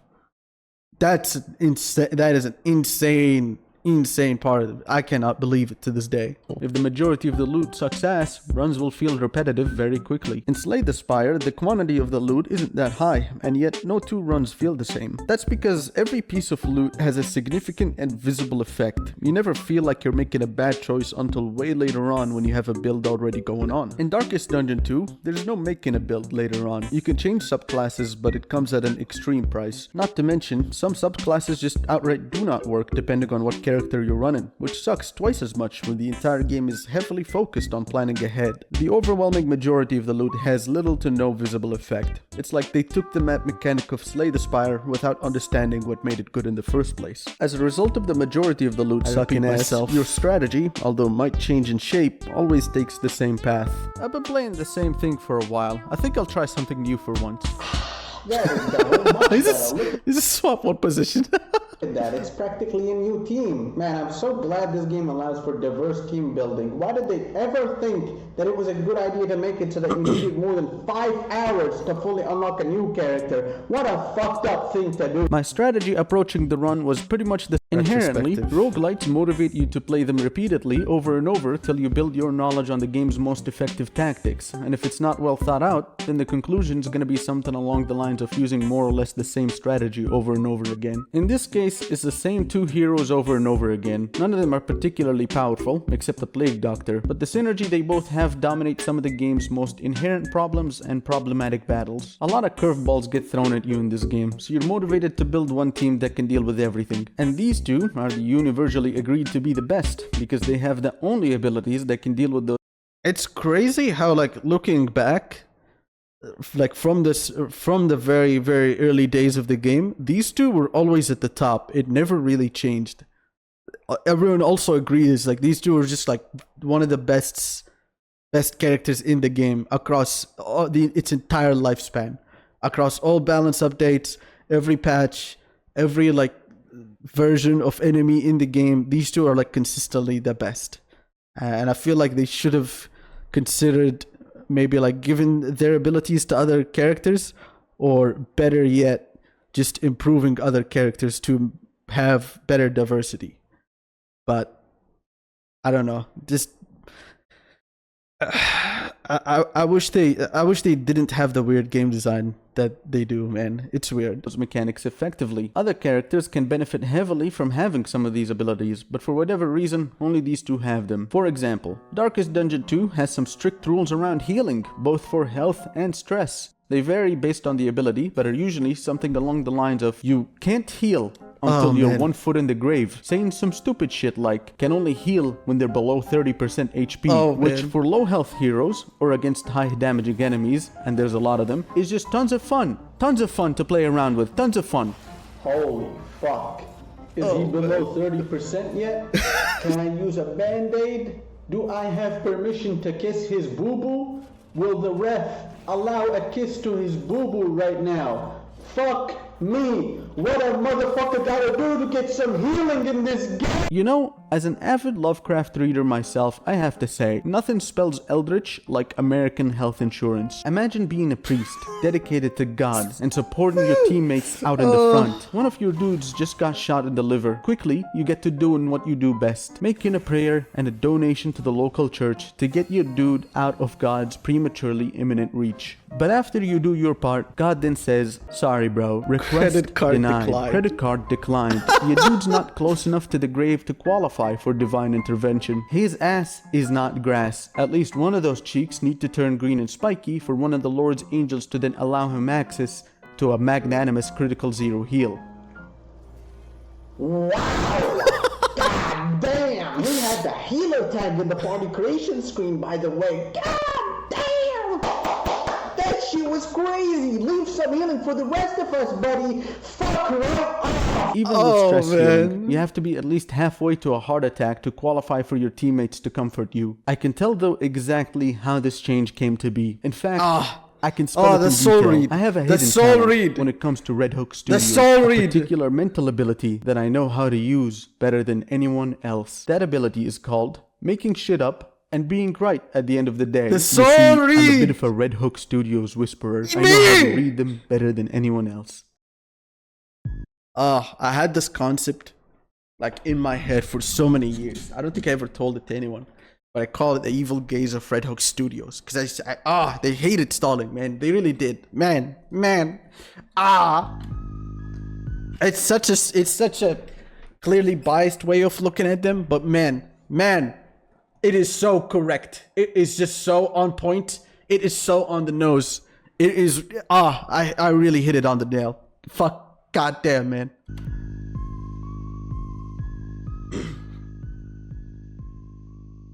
Darkest Dungeon 1 has a very long history of controversial balance changes. There's a lot to say and even more to point out, but this video is already as long as half of the tutorials of the second game, so I was thinking of going through the entire history of Darkest Dungeon 1 and its development history, but yeah, I decided against it.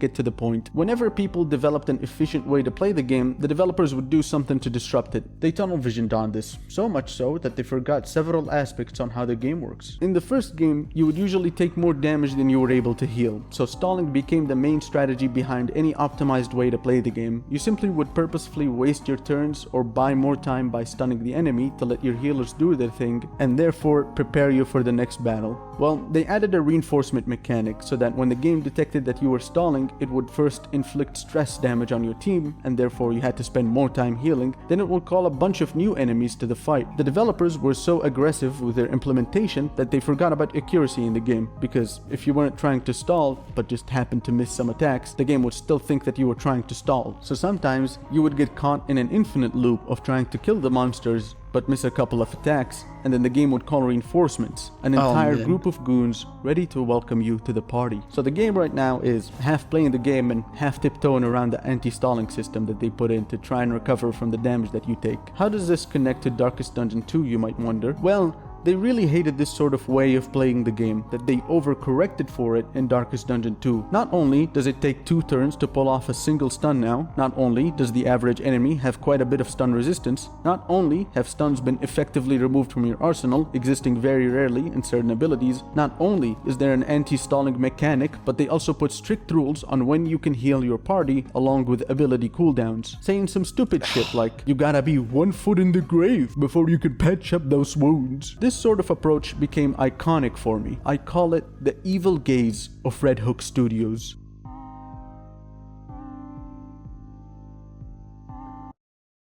I did such a good job of explaining this concept, but this is not limited to Red Hook. There are other developers like this.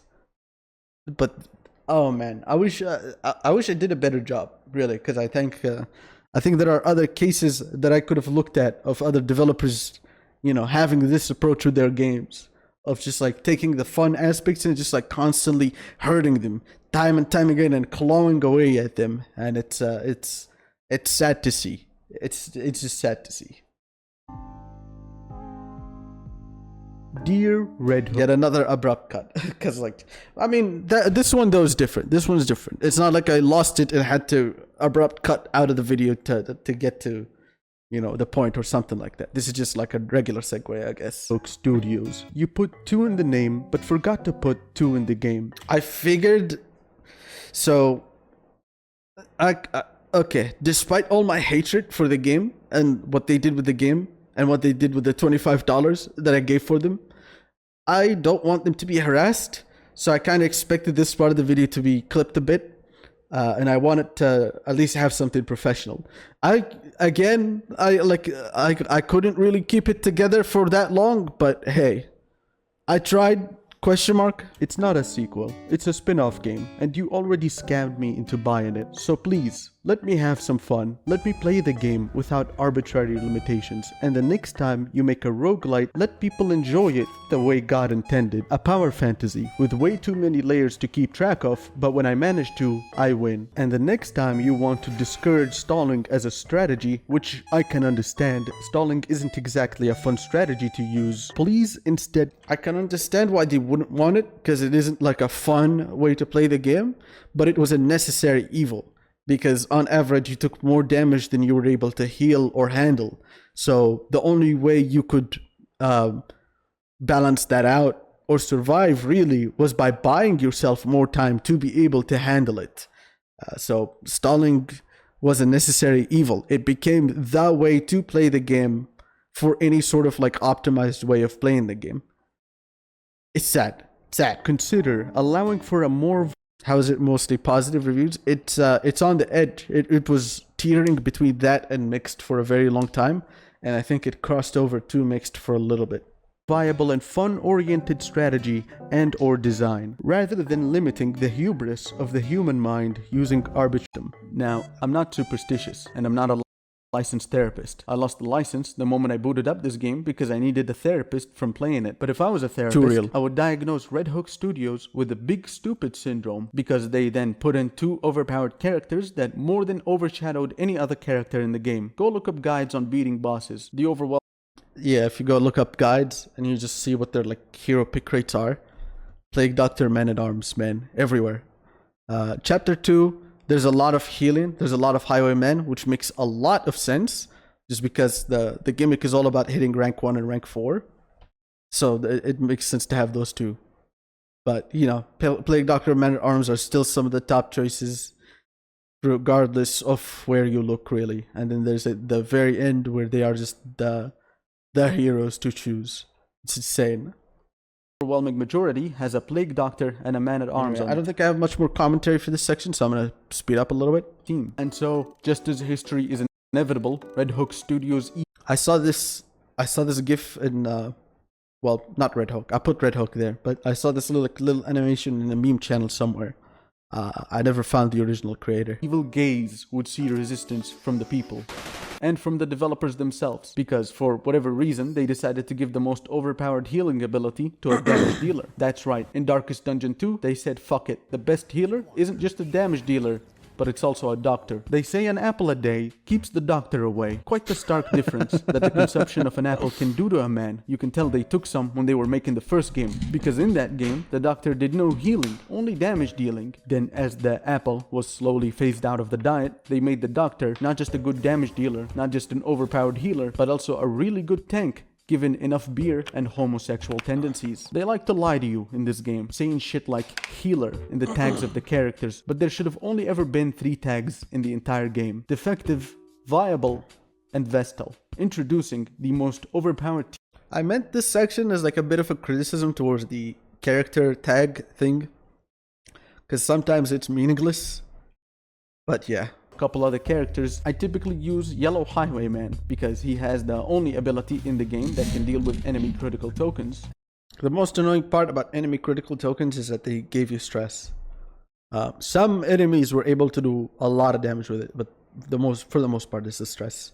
At least that's how I found out about. That's how I think about it, considering my playstyle. And Vestal, mostly as a joke. I'm sure you're For wondering, heal. what would happen if you don't take Man-at-Arms or Plague Doctor? I made that mistake once, and saw the game turn very quickly from a turn-based semi-roguelite to a visual novel about the many mistakes I made during the party creation screen. Now, you might remember, because I don't, somewhere in the intro of the video, balanced is that the stuns are rarely worth it and disrupting enemy rank isn't worthwhile anymore. Everything around the combat has been practically removed, so everything just boils down into a DPS race. Maybe this token system would have been better if it had more nuance, but as it stands currently, there's so many different tokens when all the ones you I also found it crazy that like the list they give you in the game is actually lackluster. I don't understand why it's there if it's gonna be incomplete, because then you're just gonna look up things on wiki anyway. So what is the point of this? need to care about. And also like they show you the token and then give you some like whatever description, right? So it doesn't make sense. I still don't get what the intention was here. Are up here. In the first game, you had so many different ways of disrupting the enemy. Stuns were the dominant way because it was also the most guaranteed way, but You were able to also disrupt them via movement, but however, the problem about movement is that it often required them to go into position 4 for the disruption to kick in. Some enemies didn't require didn't need to be kicked all the way into position 4 or being pulled into position 1. Some of them would be disrupted at position 2 or at position 3. And for those enemies, pushing them around was fairly effective. Like the bayonet guys, the skeletons with the crossbow. Pulling them into rank 2 was a very effective way of dealing with them. you were able to move them out of their position, which would cause them to use a weak. Same thing here. Pulling this guy into, well, not the same thing. This one requires to be pulled all the way into rank 1. So this is someone who's fairly resistant to movement, basically. Even though you can very easily pull him or push him, if he wasn't in rank 3, you would need 2 disruption abilities to, get him into rank 1. So it wasn't a very easy way of dealing with him, assuming the enemy party was full and it's not like a 3-man party. Attack and so on. This is no longer the case in the second game. Stuns are more or less removed, and nearly all enemies. The stealth. Oh, Soup! You just opened a can of worms.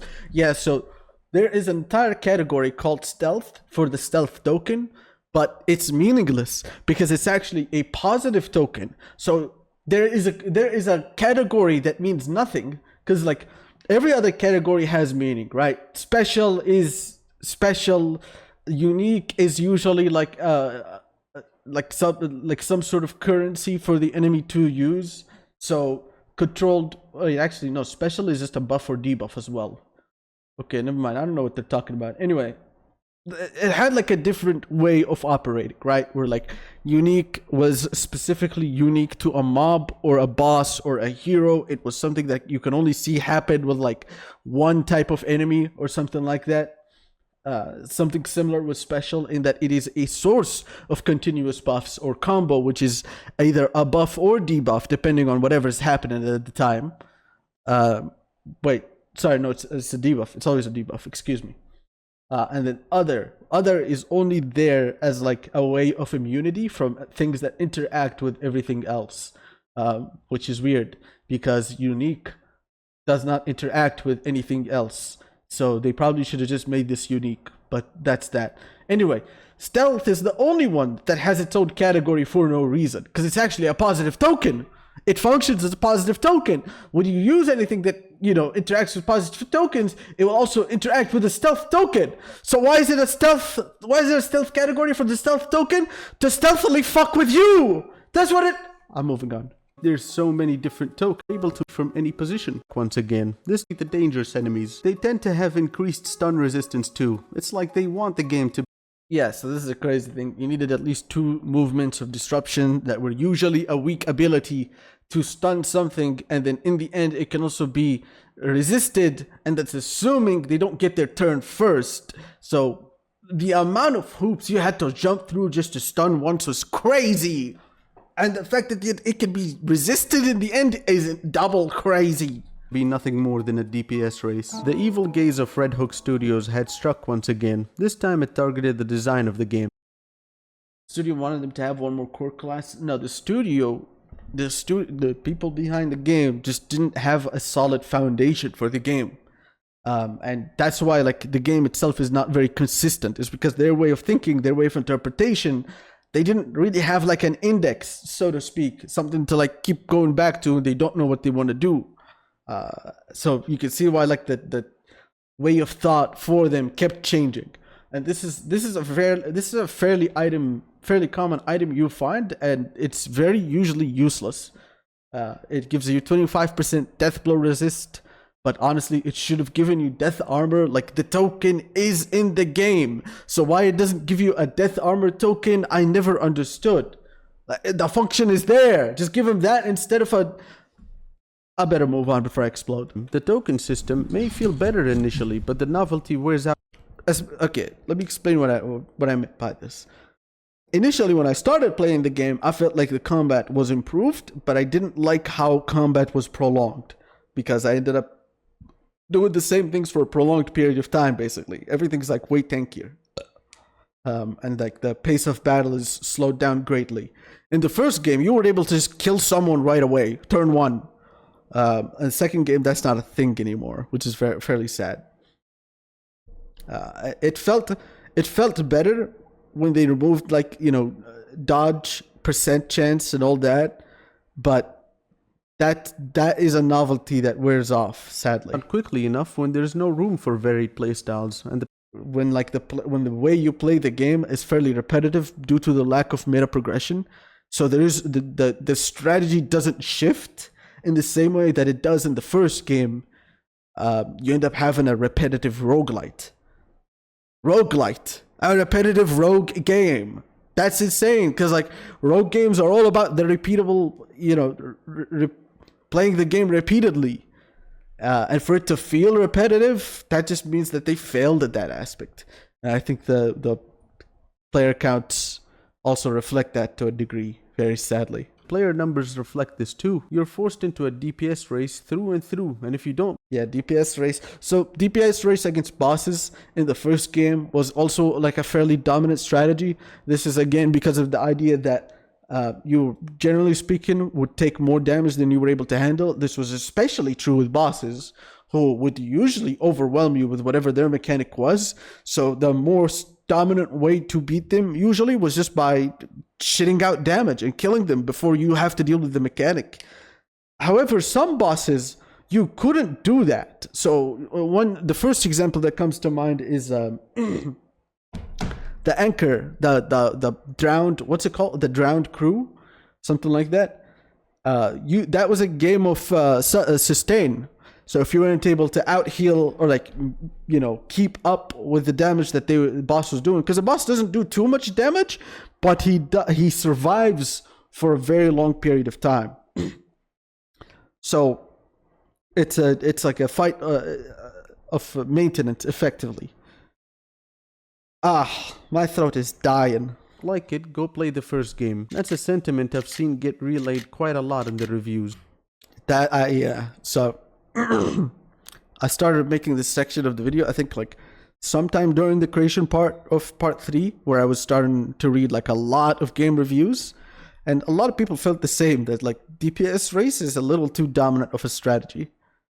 Which is sad. I can understand why they made it like this. They wanted stalling to be a dead strategy. But the thing is, nobody stalled in the first game out of fun. It was a necessary evil because on average you took more damage than you were able to heal. They've overfocused and tried to solve a problem that has deep roots into the design altogether. And in the process, took a lot of shortcuts as well. Regardless of how many patches they put out, be they minor. I feel like it became more D&D. So, you're actually not that wrong. And there's a lot of ways that makes sense, and this has a lot of So okay, this is why I don't read the chat while reacting to the video, because I'm all about tangents, man. I'm all tangents. I'm 100% tangents, 100% the time. We do okay. And you just unloaded a can, opened like a can of worms. So I'm fucking dying. My throat is dying, but I'm gonna die. I'm gonna finish this whether I die or not. So let me explain why I agree with what you said. The development into, you know, making the game heavily rely on tokens and stuff like that, it makes sense for the development team because they're all big, at least to my knowledge, they're all big board game people. So they were all about board games, and that was actually the initial inspiration for Darkest Dungeon, is that they loved playing board games. You know, they I don't remember what stream it was.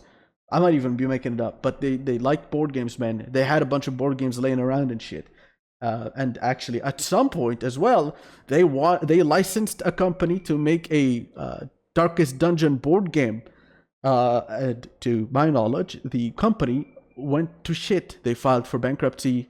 It went really bad. Nobody knows what happened with them, but as far as everyone knows, at least, Red Hook is not responsible for any of it. They also sadly don't really have like a window in on the topic, so there's no way they can find out. Anyway, they wanted to also make like a board game of the game, but it didn't work out due to things out of their control. So it makes sense that, you know, they, as people who like board games, they went on to turn the game into like more of a board game, if that makes any sense. Because, you know, keeping the game to be something like all about tokens and stuff like that makes sense as a board game. It makes it easier to experience as a board game. In fact, if you go look up right now Darkest Dungeon 2 board game, I think it's like a lot more of a complete experience that you like, as far as what you can find publicly, at least. There are more like complete experiences than what you could find of Darkest Dungeon 1, because DD1 was all like 15%, 7%, 5%, bunch of really weird numbers, right? Like you can't roll for that with a dice roll. You can't roll for like a 7% chance with a dice roll. You can't do that. But you can do like a token. You can do a 50-50, a 25-75. You can do that.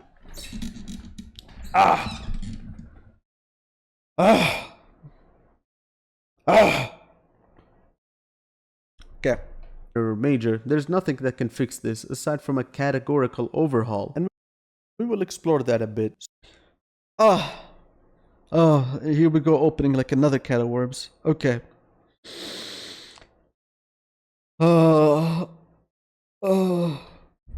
Okay. I'm gonna pause. I'm gonna read the chat for a little bit. Oh, is that a redemption? Oh, no way. Soup? Oh, fuck. That was like an hour ago. Shit. You redeemed for it. Oh, yes. It's time to get banned. Fuck. It's time to get banned. It's time to die. It's time to die. It's time for you to go. It's time. It's time. Oh, it's time. Banned. Banned. Banned.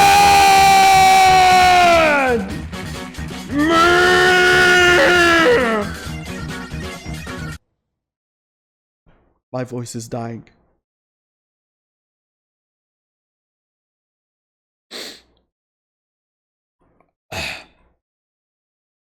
Okay. Boys, I need to go get some refreshments. Do me now, but I already banned you.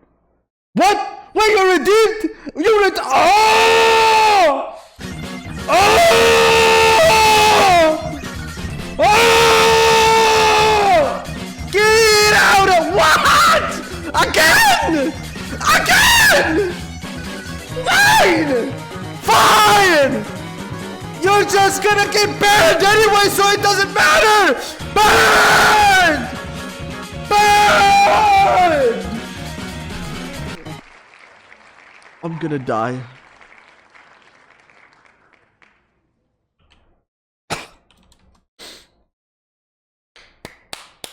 Can I ask for a longer ban?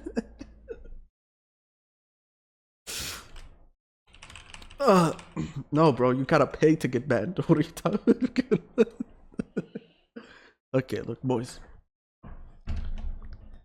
My throat is dying. I'm gonna go get some tea. I'm gonna take a quick break, and we'll be back after intermission. And once we're back, well, you will watch me kill myself on stream live, as I go and discuss the worst game, the worst game imaginable. Can I pay you to take my kidneys? Not yet, but if I sign that contract, we might just ship a hitman straight out to your. Okay, we'll be right back. Here, listen to some tunes, while I definitely not jack off. Definitely not. Be right back.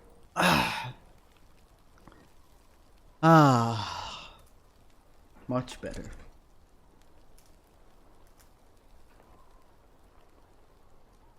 That was a much needed break. I'll read the chat for a little bit before I get back into it. Just got here. Where's Hermos? Hermos has killed himself. I am his AI generated asshole. Here to be an asshole. Oh, you redeemed. Oh, fuck. Oh, okay. In a moment. Fuck. I get to ban someone again? That's 4 people that I'm gonna get to ban. This is the best stream ever. I love this stream. Do you find your turbo wanking session satisfied? I was not jacking off. I was just pressing a really big red button. You guys are gonna think I'm joking? Here. You hear this? This is a part of a weird ass doohickey that I'm gonna make. We're redeeming again? Yeah. Yeah. Wait, you again? Again? Oh. Fuck. My voice is gonna die. My voice is dying. Fuck. I had some VA I wanted to do later today. I guess it's not happening. Fuck. Okay.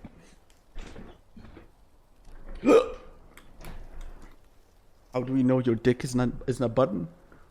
Would I ever lie to you? Yeah, I would. Okay. Would I? Okay. Let me hold on. Let me figure it out. 1 second. One moment.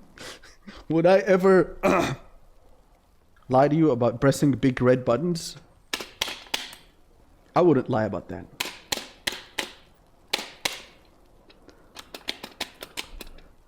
I actually have. I've been such a big fan of this big red fucking button. You have no idea. I've spent way too much money to get this thing. It makes 0 sense to spend as much as I did, but it is the only big red button of its kind. It's straight up like an arcade big red button. Let me see if I can find a picture of it. Check that shit out. That is literally the button that's in my hands, bro. I love this thing. I can't wait to figure out how it like connects and functions. Cause man, I got plans with this thing. I want to be able to press like a big red button and just fucking explode. I want to just explode sometimes. I want to, because I have plans. I have some crazy ass plans. Open camera, I don't believe. No, bro. My camera is only for my pookies. And by pookies, I mean me. I just open like a voice chat with myself. And I start making kissing sounds. That's how I love narcissism, man. Seriously, I'm the greatest. I wish I could have more me to talk to me. That would be great. That would be amazing. So you got a button that makes you. All right. Next question. Blue microwave. What? Okay. I'm gonna read some comments before I ban everyone. Something that really makes my dick limp when trying to play Darkest Asshole 2 is that it feels like I must study a lot and read a lot for moment 1. Yeah, I felt the same. I'm not sure why I feel that way, but I don't know. I can only assume that it is like that just because the game doesn't convey its information well, and the UI isn't well conveyed. I'm gonna take a sip of my tea. Okay, so this one is from Bush. Also Hermos. I like how some comments on the video People says DD1 is not roguelike or light, and misunderstanding why you mentioned DD1, but you Slay the Spire as a comparison for DD. Okay, so this is an interesting topic, is the whole roguelite versus roguelike thing, because I personally feel like it's about how well executed it is, or like how repeatably playable the game is. That's not a good way to put it. Anyway, so when researching the difference between roguelike and roguelite, I found like straight up, and I fuck with you not. I'm not fucking with you at all. Like, it was like politics. I found years and years of debates, decades even, of just debates and videos trying to like sum it up, trying to like list off the official, 100% verified, certified, authentic, made by complete autistic nerds, list of things that define a light or a like. But like, not one of them ever really like, got it 100% right. At the end of the day, all of them were outdated. All of the like the genre just shifts in ways. It's always about like one game getting a very clean execution for a formula, and then other games trying to like take that formula and find like the next step for it, or branch off in their own ways. But as far as like the roguelike or roguelite discussion, that shit was like politics. The moment I published that video, it was just like, even in my friend groups, man, it was so bad.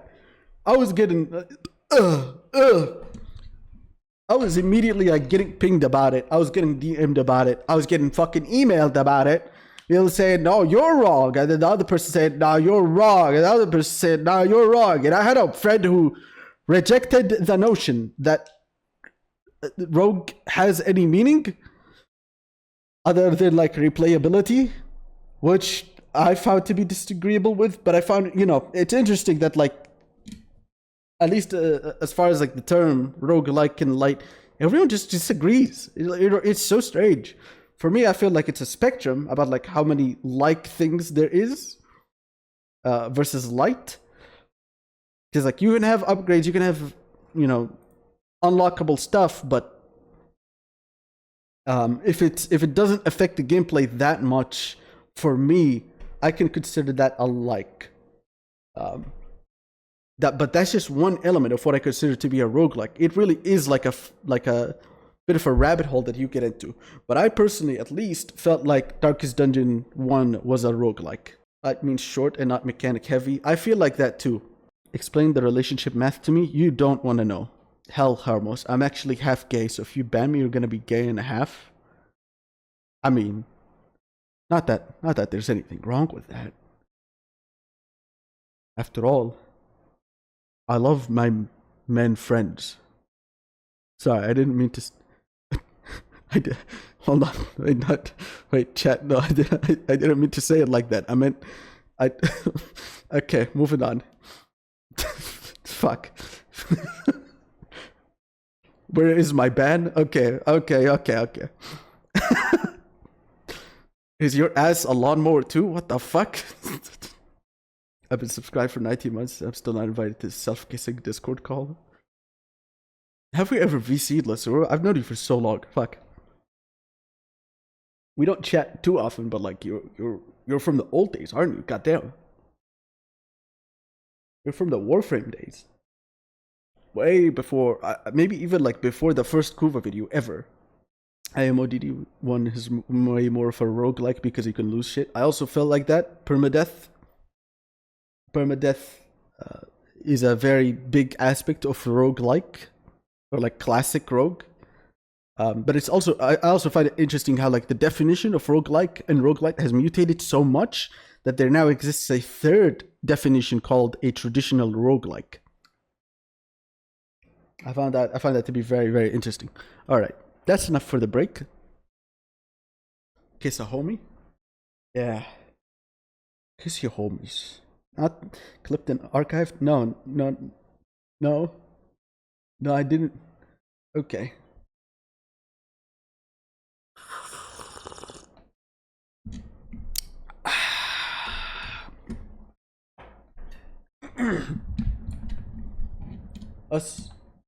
Let's ban some people. Fuck. Not that song. Let me put the band music. My favorite. You know what? There's been too many redemptions. Let's get a little zesty with it. Okay. So who am I banning first? Hold on. It's Danny and then it's Lasuro again. All right.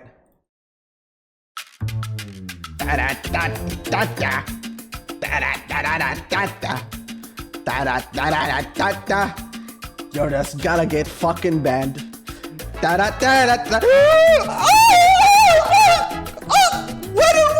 my god! What?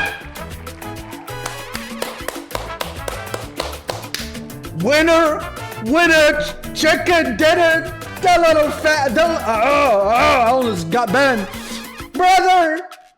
Fuck, which one of these is VIP? Yep, I got it. Yep, that's the one. I think.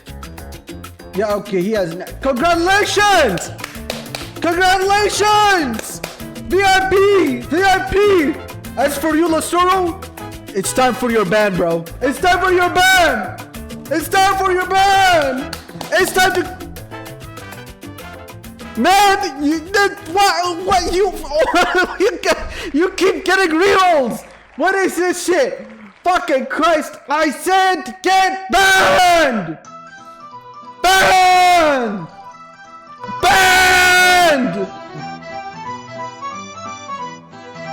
What is this shit?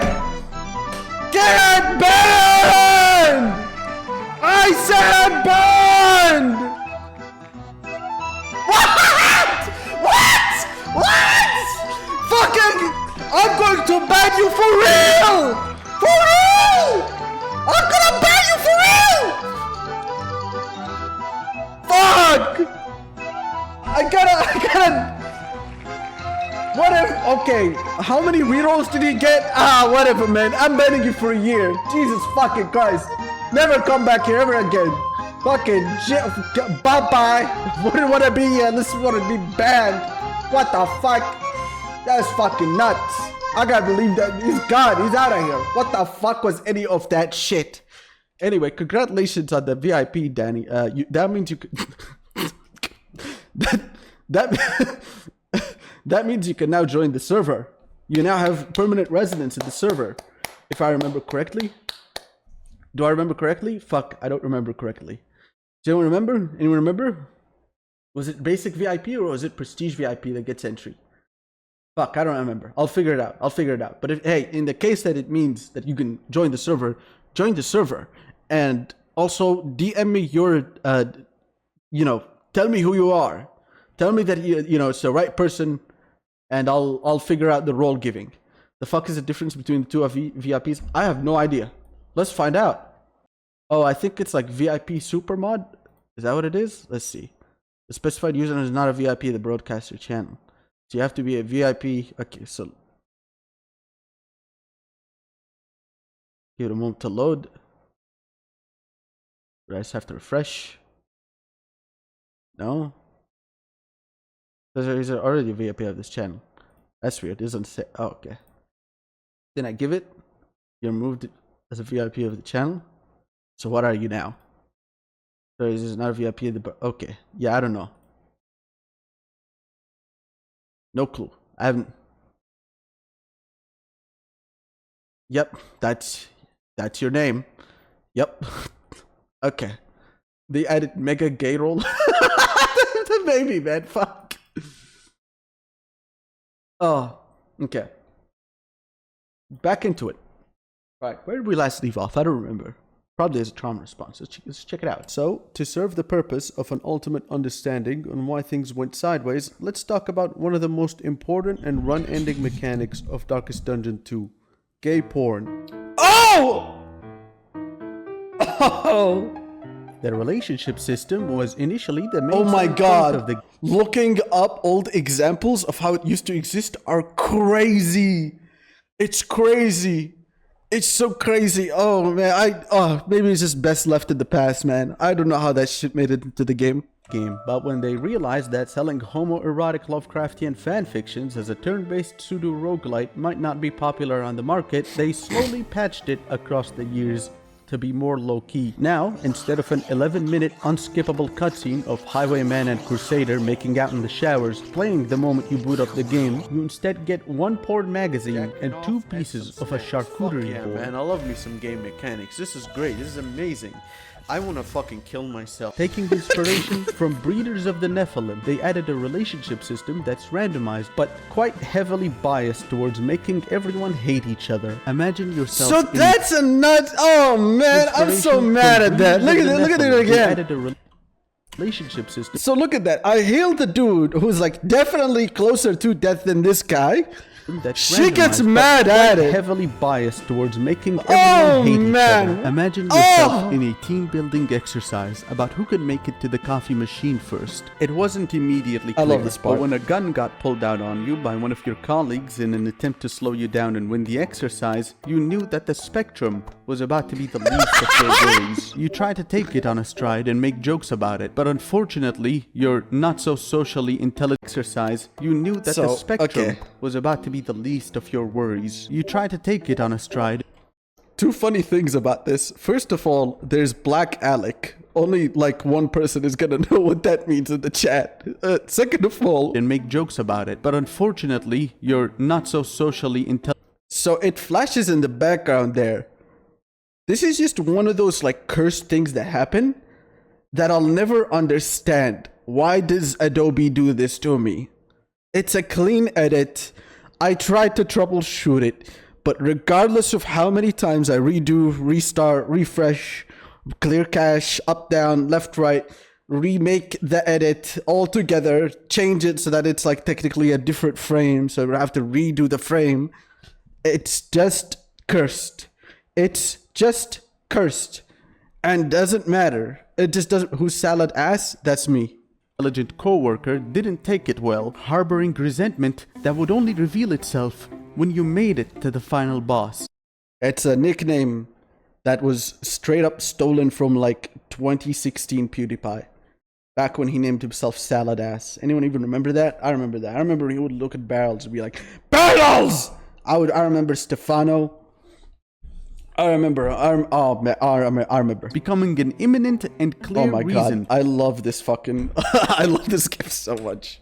Hold on, let's replay. Intelligent co-worker didn't take it well, harboring resentment that would only reveal itself when you made it to the final boss. Becoming an imminent and clear reason for the failure of the entire run. In similar ways, that is exactly how the relationship system works in Darkest Dungeon 2. And until you unlock the items that allow you to control it, which is gonna set you back anywhere between 1 to 20 hours depending on how lucky you are, you're at the complete unapologetic mercy of the random number generator of this game. Here's some of the things that typically take place in the shadowy realms of Crack-Ass Basement 2.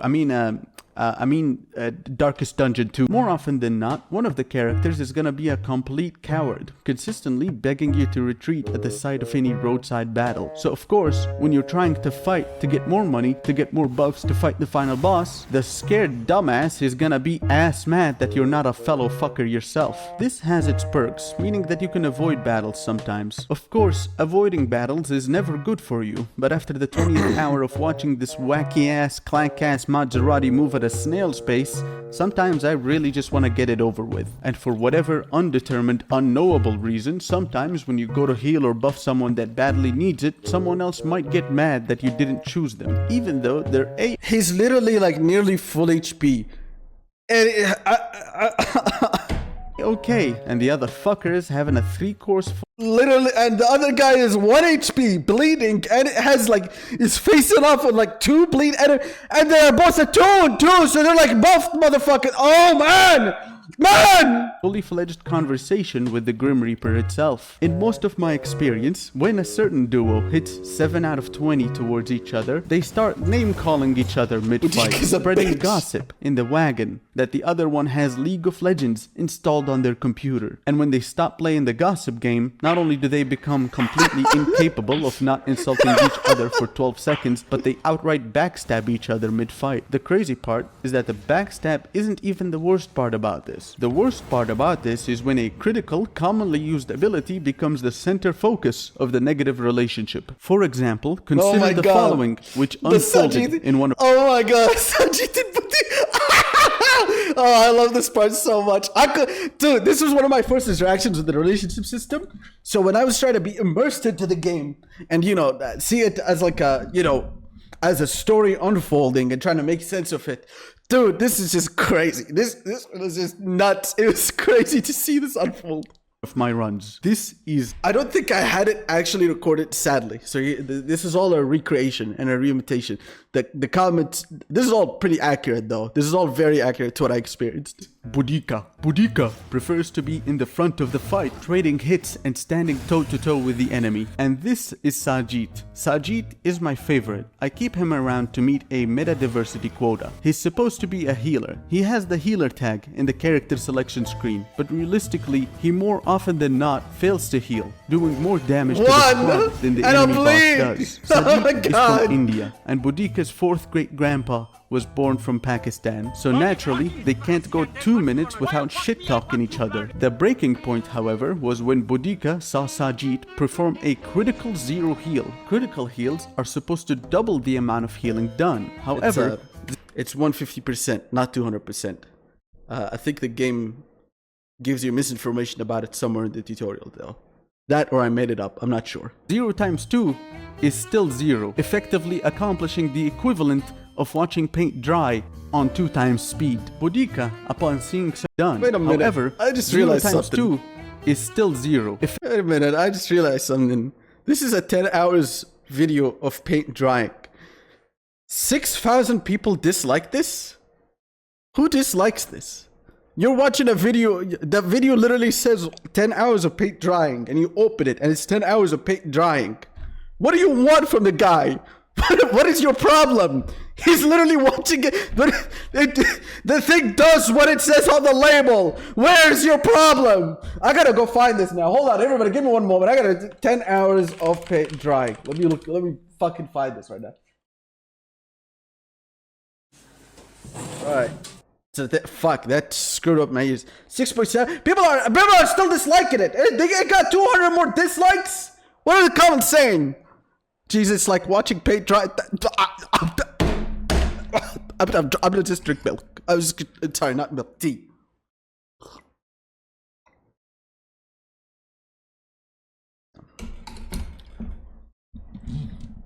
Imagine someone reporting this video for nudity so that YouTube has to sit down. They don't watch the whole thing though, they just skim through it.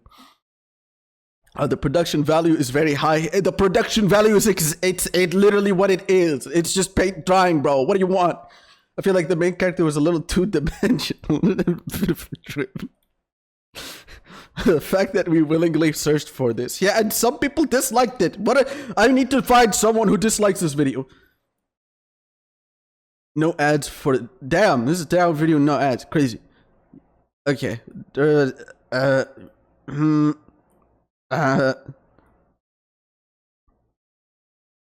Is this like not a video of paint drying? Is there something going on here? Oh, you know what the problem is, maybe? You know what the problem is? It's not like well laid out paint. This is all just like very haphazardly put together. So maybe that's what they're disliking for. It's the quality. Maybe I'm the one that's not cultured. See, like there's a bit of a drip here. That's no bueno. You wouldn't want to see that on your walls. Well, not walls. I don't know what he's doing. This looks more like a canvas, actually.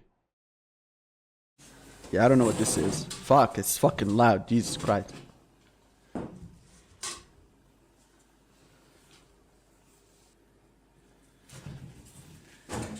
That is not... Oh, that is like a paintbrush, isn't it? That is like a paintbrush. So this is just like a canvas, I guess. The paint ground probably looks shit, hence why they disliked it. Oh, yeah, he said, yeah.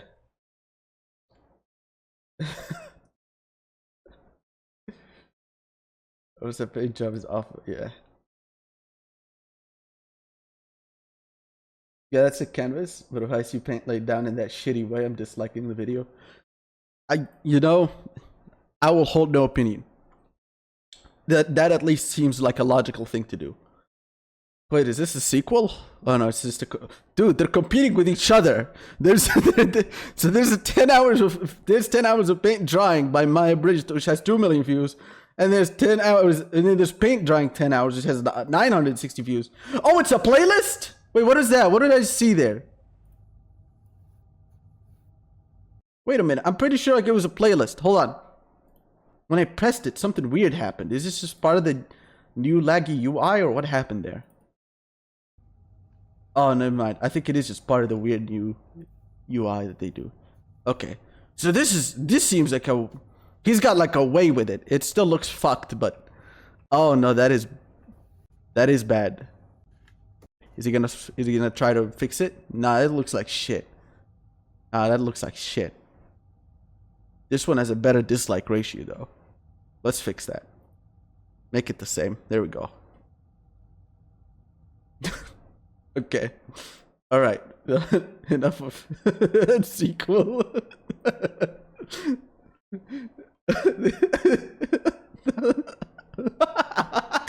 looks like cum on a paintbrush.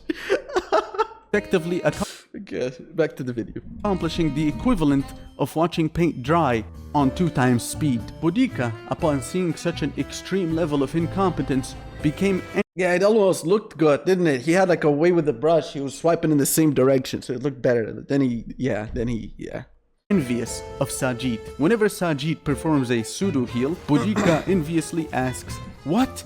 How?" Taking her Oh eyes my off god! of What? incompetence, How? became That is a envious real thing that that Boudica says, by the way. of Sajid. Whenever Sajid performs a pseudo heal, Boudica enviously asks, "What? How?"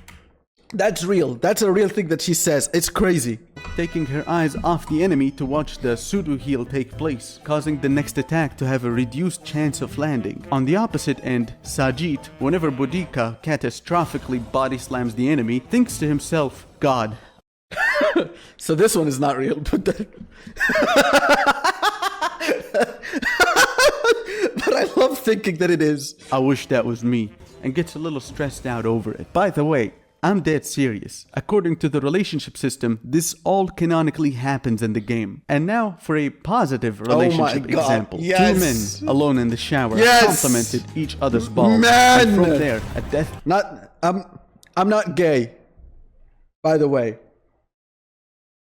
But man, defying sexually motivated relationship was formed, turning any malintent towards the Gay enemy to and do a ass. little bit more than Gay homosexual and intent, ass. with certain abilities causing them to be more steamed up than Yes, usual. A Lovecraftian man. doomsday narrative turns into a gay erotica fanfiction with every slap little fun sexually fact. charged, with certain abilities Yo, causing nah, them let's watch the men first. to be more steamed up than usual. A Lovecraftian doomsday narrative turns into a gay erotica fanfiction, with every slap on the ass causing the next hit to Yes! do more damage than the last. Man! One of the meta strategies for most of the meta campaign of the bosses game. is homosexual tendencies. It's been subtle, but the other 2 party members no longer turn their back to the gay Outback duo, in fear that a 50% damage buff might land uninvited. Now, I'm not gay, but maybe I should be, because it seems like a pretty good DPS strategy. It doesn't take Okay, so fun fact.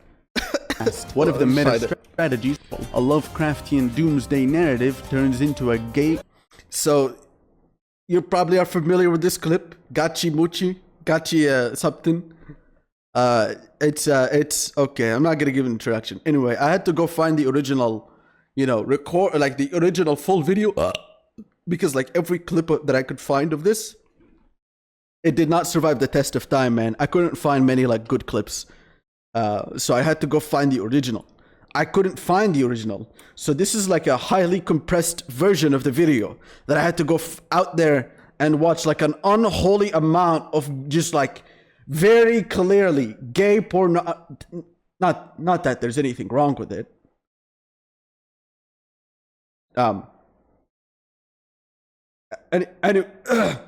Gay pornography. I watched a lot of gay I'm not gay, but I watched a lot of gay It's been subtle, but the other two party members no longer turn their back to the gay Outback duo in fear that a 50% damage buff might land uninvited. Now, I'm not gay. You got enough point, dude. Lasuro, what is this shit? How long have you been saving up for? Lasuro redeemed again for the VIP role. Again. Fuck. I'm running. I don't even have music left in my playlist anymore. What do you want from me? Like, okay, what is this song? Oh, I wonder what Lasuro's gonna get this time. Oh man, is he gonna get a reroll? Vote on your phone now.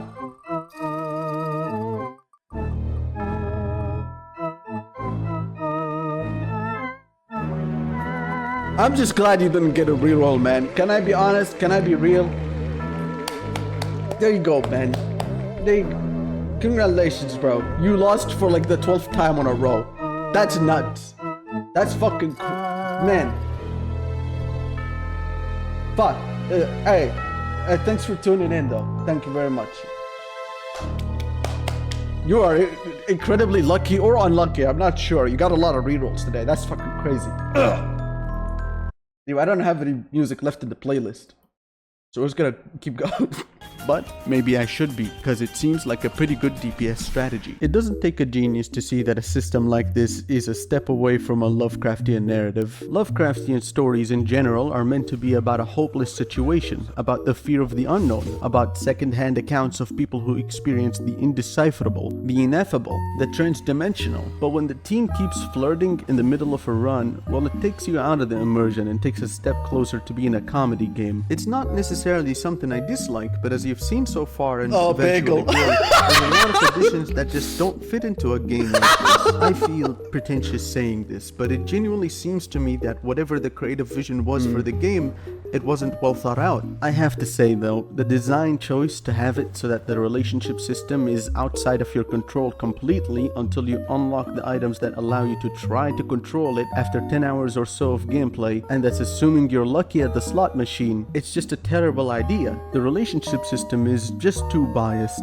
You lose 2 points every time you lose relationship points. You start 1 point shy of being in the middle. It tells you when you're gonna lose points from random actions, but it doesn't tell you when you're gonna gain points? Seriously? I haven't even mentioned the random effects it has that have no way of being predicted. This system is a way to throw a curveball onto the player, but in a game all about curveballs, well, it just doesn't make sense and feels nothing more than a slippery slope. Lose too many points and the relationship will never improve because they'll always be mad at each other, with the only way being out of this is to first get lucky at the gambling machine and then get lucky at the store and have the items show up to be able to use them on your party members. It's just too haphazardly put together, with even the writing being rough around the edges. Some of the writing of this game is just like Boudica no likey when anyone but Boudica touch salad ass. even the items being questionable at best on how they improve the relationships. And don't even get me started about how they will just randomly lock you out of using them. Seriously, the alcoholic drinks, the only way to fight back against the bias of the game, can just get locked. It's kind of unfair to say it's the only way, but it is the primary way. Locked out randomly? There are ways to fight back against the lock, but that's even more luck. You know what? Sure. Whatever. I've been trying to avoid talking about the progression system because I'm trying to end this video and move on to something that's more fun to talk about. So again, this is an internal conflict, and also like this is a part of the video that I should have redone, but I decided not to, just for the sake of reducing the workload In this mess. So it comes off as very like out of place to say what I was saying here. But we're already one homoerotic fan. So like the things around this part were changed so much that this part seems very abrupt or like out of nowhere, and it doesn't make much sense on its own anymore.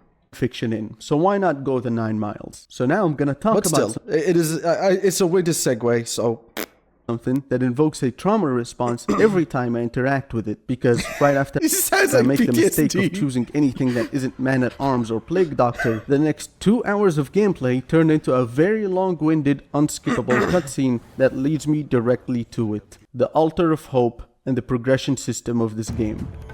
Altar of Hope. That's the progression system. You get money and you spend it on a door that leads you to 3 toilets, each one facing the other. It's so full of traps. Check this out. It's This is all crazy. real and It's so in the bad. game. It is so bad. I cannot believe how bad. Okay. Unlock heroes that are nerfed to the ground. Unlock For subclasses damage. that contribute nothing One. and sometimes make the hero do literally Zero. nothing for the rest of the game. Gorgas. There's so many traps here because you've got heroes like the leper that you think, oh cool, they brought him back. No, they brought him back. No, Look they at- didn't. Look at the comparison. In the first game, he just absolutely destroys the thing in front of him. In the second game, he does 11 damage. What they brought back was her. He doesn't even Her one mind- shot. He doesn't even one shot like a small, very, very small, insignificant mob. Legitimately, the weakest mob in the game doesn't even one shot him. They fucked up. They fucked it up so bad. There is a better time. You can unlock cosmetics that will reset. It after resets every run. round. You have to keep reapplying it. There's no quality of life. You can unlock torches. The torches are difficulty modifiers to the game. They provide nothing. They don't give you anything. There's not even like a skin or extra money. It gives you nothing. That make the game more difficult and give you nothing in return. Because, it might seem stupid to say, like, oh, I'm going to unlock it and see what it does. But, like, there's so many parts of the game that are like that. Like the subclasses. The subclasses, you unlock them because you don't know what abilities they're going to change. You have to unlock them to know. So I was thinking, oh, this probably gives me, like, more money or more something, right? This probably gives me, like, more hope currency to use later. It doesn't. There's nothing hidden there. It's just a bunch of,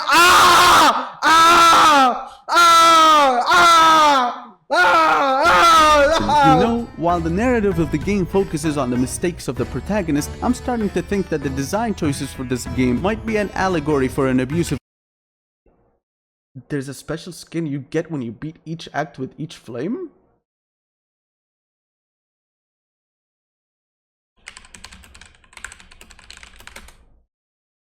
Is that for real? If that is a thing, the game at least doesn't tell you that that's a thing.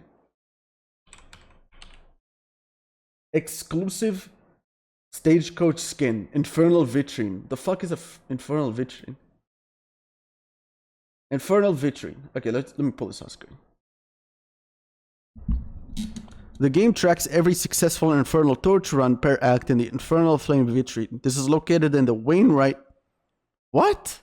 And the player can check their progress in-game during the in the road. Completing every act with every flame rewards an exclusive stagecoach skin. Full flame vitrine. What is this UI? I never seen this. So that's what it looks like in the game. That's really cool.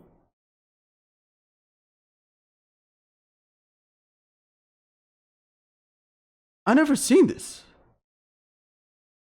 Wait.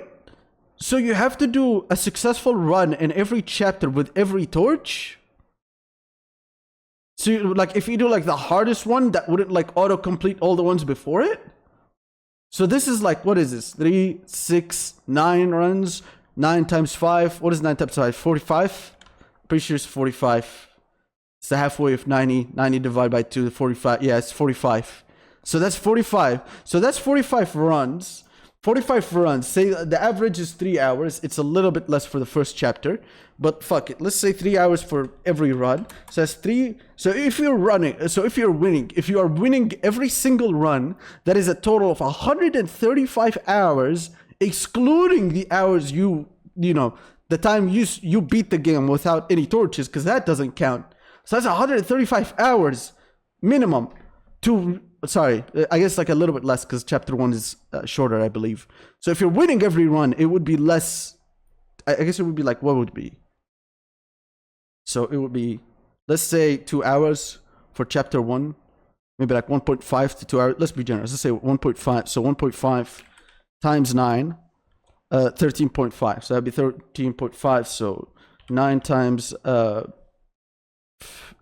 4 plus 3 plus, what was it again? 12.5 was it? 30. It was 30.5. 13.5. So it would approximately be 121 hours and a half. So that's if assuming you are winning every single run, you should average this amount. Holy shit.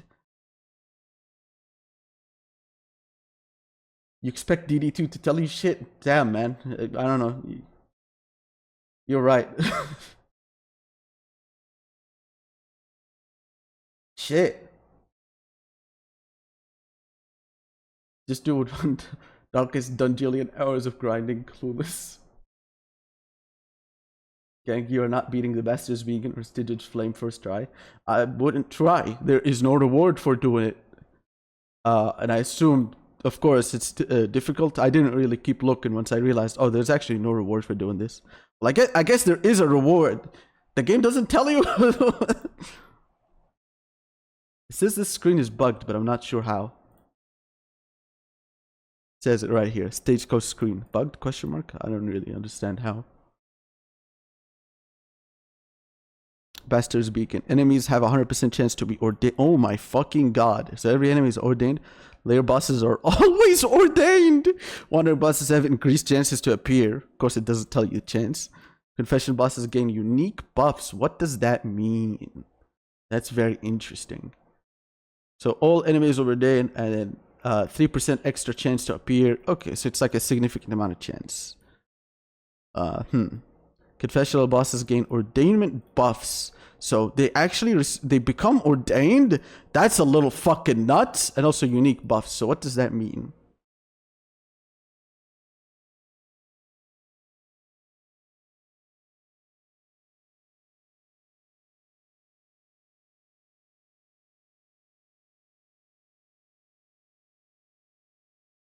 No clue.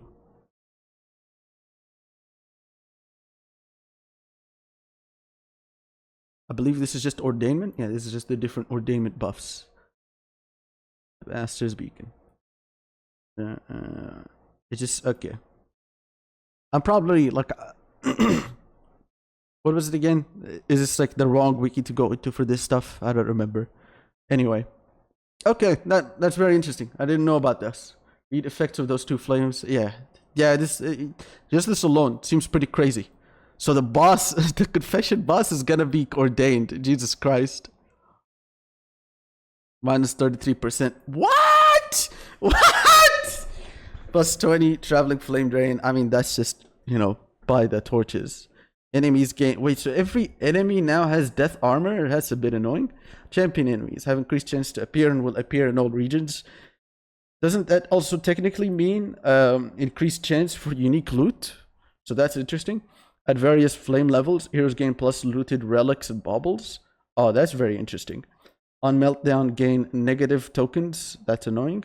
Enemies gain plus speed, plus damage, and enemy advantage chance.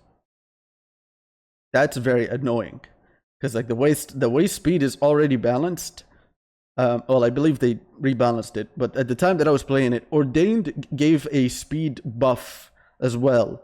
So if an enemy was ordained, it would usually mean that they would get the turn first. So if every enemy was ordained, so if every enemy is always ordained, like here, then this would mean that every enemy gets their turn first before you. Jesus fucking Christ. All the time. That's insane. That alone is like, holy fuck. The game is like a negative cutscene at that point. Oh, wait, fuck, I'm blind. It literally shows the unique buffs right here. So the shackles is just more HP, more damage. On death to the other locks, 60. Oh, fuck me. Okay, so these. Jesus Christ. Jesus Christ. On hit, add negative token. Jesus Christ. Jesus Christ. Oh, man. Okay. I mean, this right here, that's annoying, but like double HP, I could live with that. More resistance, I can live with that. This is, oh man, fuck. This, oh man, that actually seems like shit. Holy fuck, okay. And for Seething Sigh, plus 40% damage on Seething Sigh, that's crazy. But that's okay so long as you meet the damage threshold, right? So it shouldn't be that bad. Plus 1 duration dealt, okay, that's annoying. He lands it more often. Apply to attacker when hit, that's annoying. Apply on hit. Oh wait, the lung. Wait, what? Oh, the lungs. Oh my god. So it's like, oh man. So every time you hit it, you get the. Oh fucking Christ. When target is On fire, ignores. Oh man. Oh man. What the fuck? Oh, what the fuck? Sun isolation skills -5 flames. Okay. So these three at least seem universal. So all of them do more damage. All of them take more damage to kill. Ravenous Reach, I assume, is going to be very easy. Ravenous Reach is in general just a very easy boss. So he bleeds you more. That's okay. He can also bleed you a lot more. Applies more combo. That's annoying. That's also annoying. Apply on hit. Add. That's okay. Rumination. Apply additional. Okay, that's really bad. Apply on movement hero. That's annoying. This is okay. This is not bad. So, round start at, that's okay. +1 duration. Resistant spears. Apply on hit.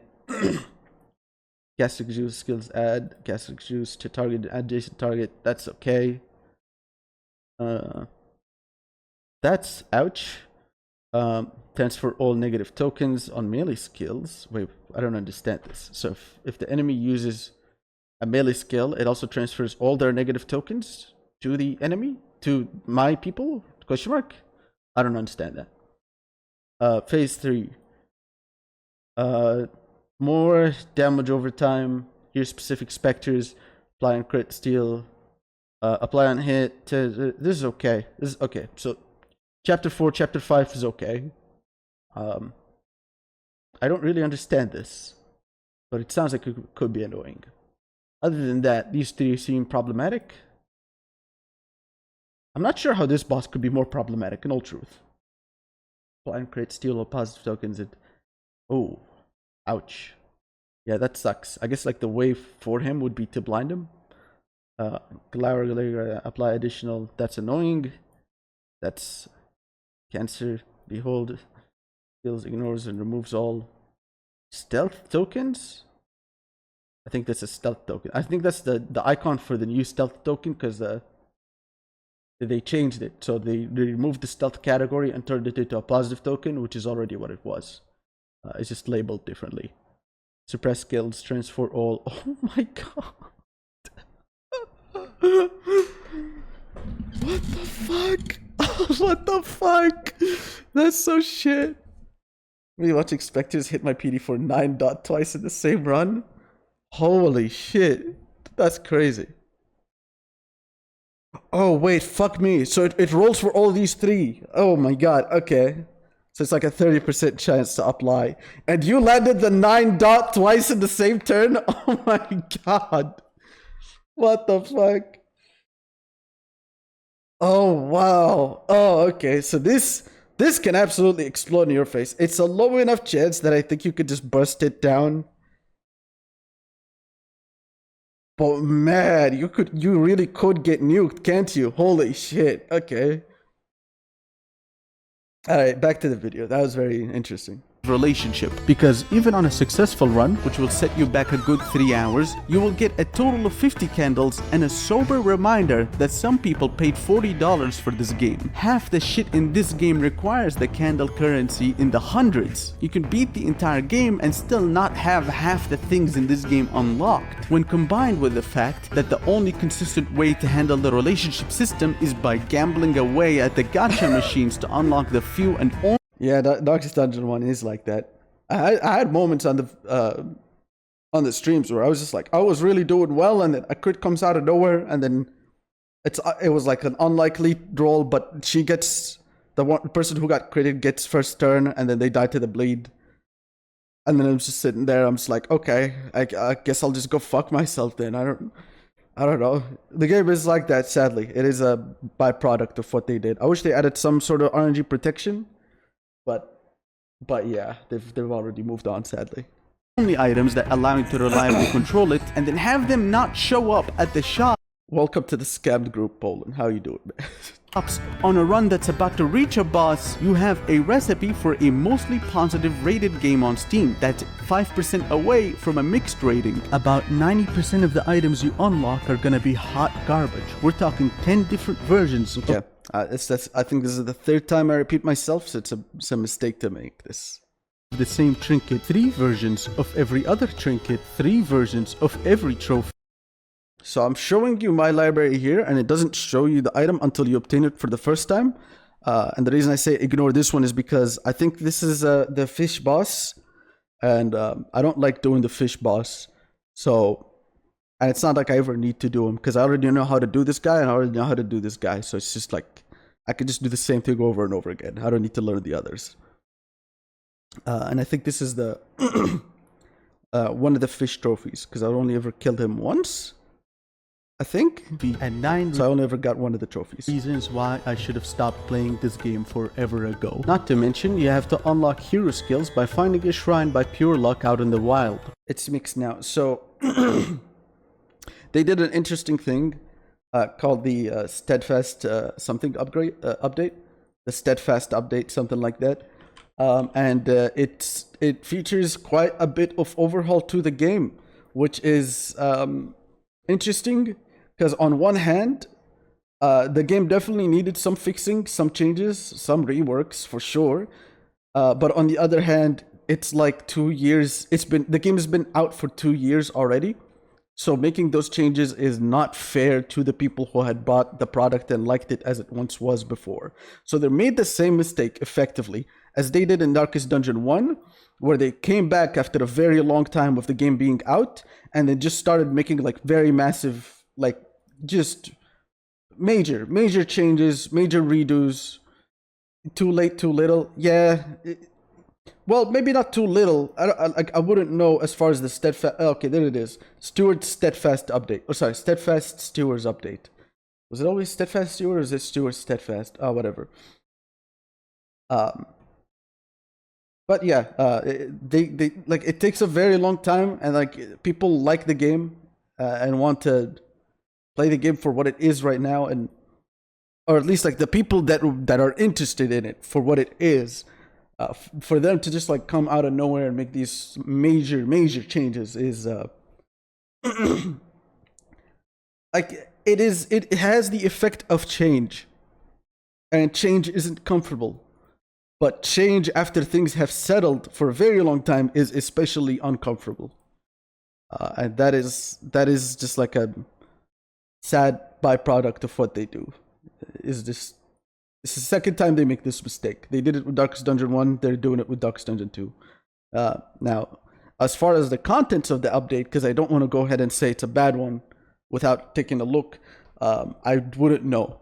I made a very conscious choice to stop playing like an updated version of the game, and the version that I played was after Kingdoms 2 came out, which is the witches and the cauldron stuff and all that. After that, I do not look at any stuff that got added, changed into the game, and all that. DD1 A-bomb update. Oh man, I'm so sad. I want him back. I want him back, man. I really do.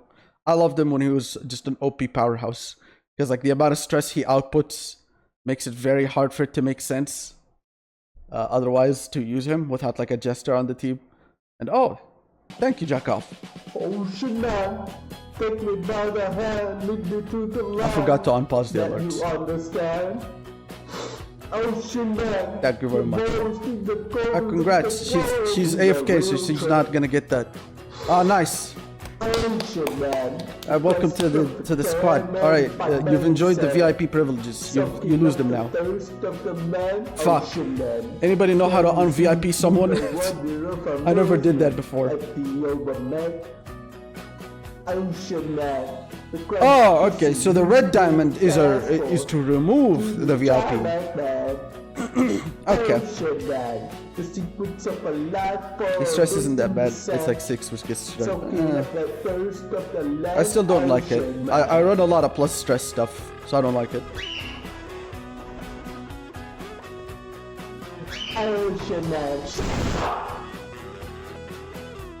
in hindsight, this is a criticism I have to myself as well. Oh shit, man. Fucking Christ.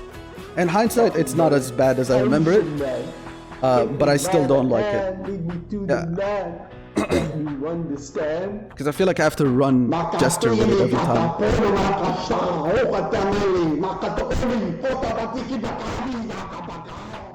Oh shit, man. Sanzo, what the fuck are you going on about? What you're entering that fucking 3 a.m. vibe, man. What is this shit?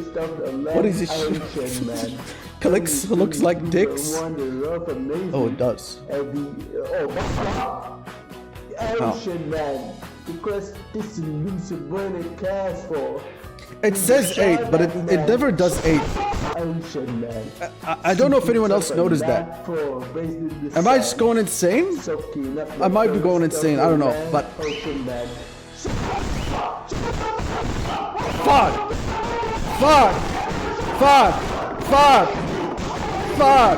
Shit!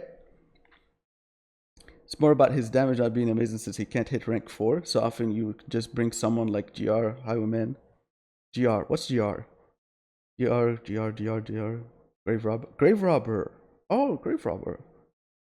You run Grave Robber with the Avon? It says who could just fill the damage roll, which pushes more into an off damage roll. It's pretty contested by powerhouses like Plague Doctor or HM. Houndmaster. Oh, I don't like Houndmaster as damage dealer, even though he can. I prefer more as like semi-support. By semi-support, I mean just like damage dealer. Fuck, what am I saying? This makes no sense. But usually, like, what are the troubles tend to also be in rank 3. What I like to do, if I can stress heal it, is turn 1 transform, hit rank 3, and then see if I can get like a cultist 3-4. What's it called? Abyssal Artillery. That usually finishes off whatever's in rank 3.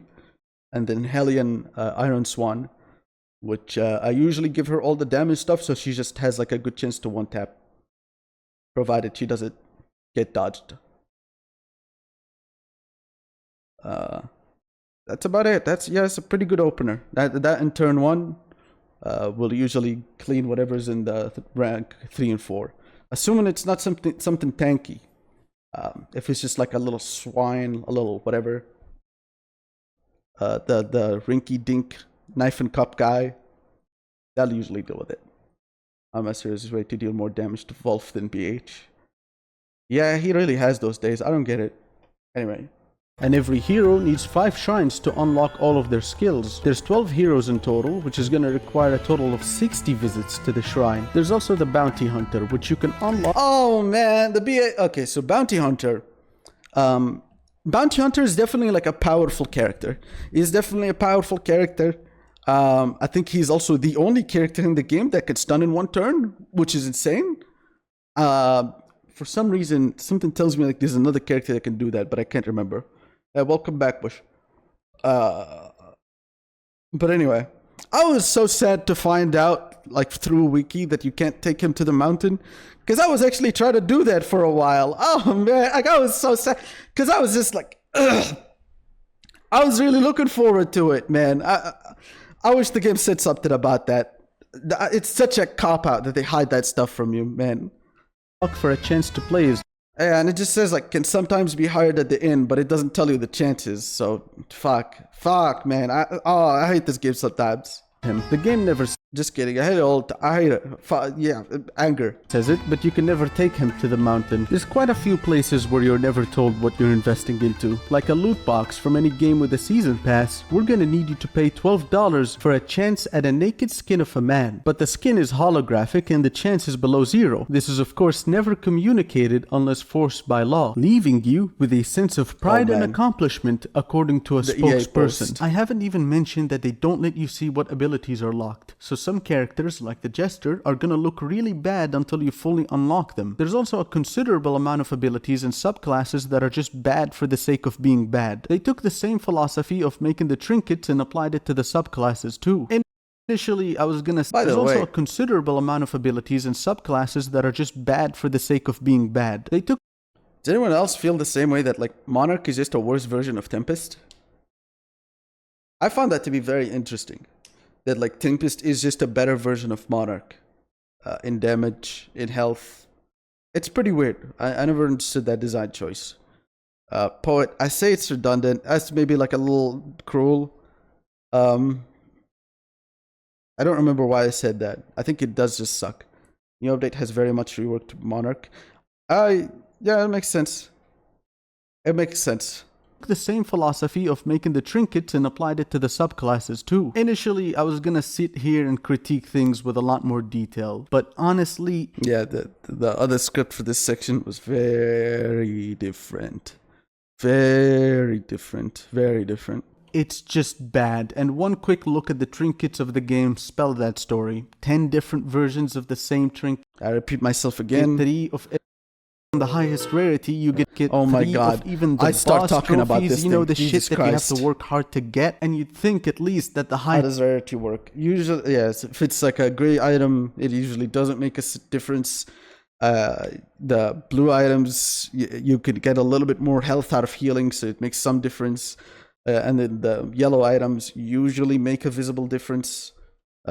rarity stuff must be that's not really bad. good, but even on the highest rarity, But even on the highest rarity, so it's not like a consistent, oh, highest rarity is good items. No, you can get stuff that's usually, you can get stuff that is worse than gray items sometimes, like this thing. you get garbage like this. 20% on a crit, and it doesn't even affect bosses. Here's a quick look at the math of that. So a high base critical chance is about 15%. That means every time you use this ability, there's a 15% chance of landing a critical, and after landing the critical, there's a 20% chance of the trinket working. Again, a reminder that this doesn't affect bosses. That averages to about 3% chance for it to go off at any given dice roll, assuming 15% base crit chance. Well, you can get critical tokens that guarantee a critical on the next hit, but the only consistent way to do that is to spend a turn to get the token on Highwayman, and after doing that, you I don't cover the part where, like, would this make sense as like a, if you had the take aim ability mastered, because when you had it mastered, it actually made sense to use it mathematically, because I think it's like double 150% attack, so it equates to like 300% damage. So across 3 turns, you do 300% damage, which is good because that guarantees the max roll of whatever it is that you do. On top of also, if you try to do a bleed, you also get a little bit of bleed pierce, and also the stress relief. So it's actually just like a good thing to use usually, mathematically speaking. And I probably, it's a bit neglectful for me to not like cover that optimal way of going about it.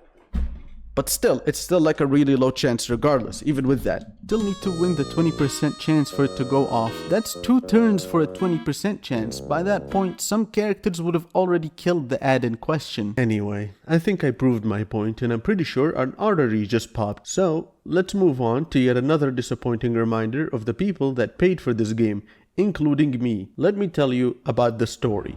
It's horrible. So again, the script was very different. The latest script actually goes into high detail about the story, about comparisons, about human psyche, artistic visualization. It was very different than what ended up in the video.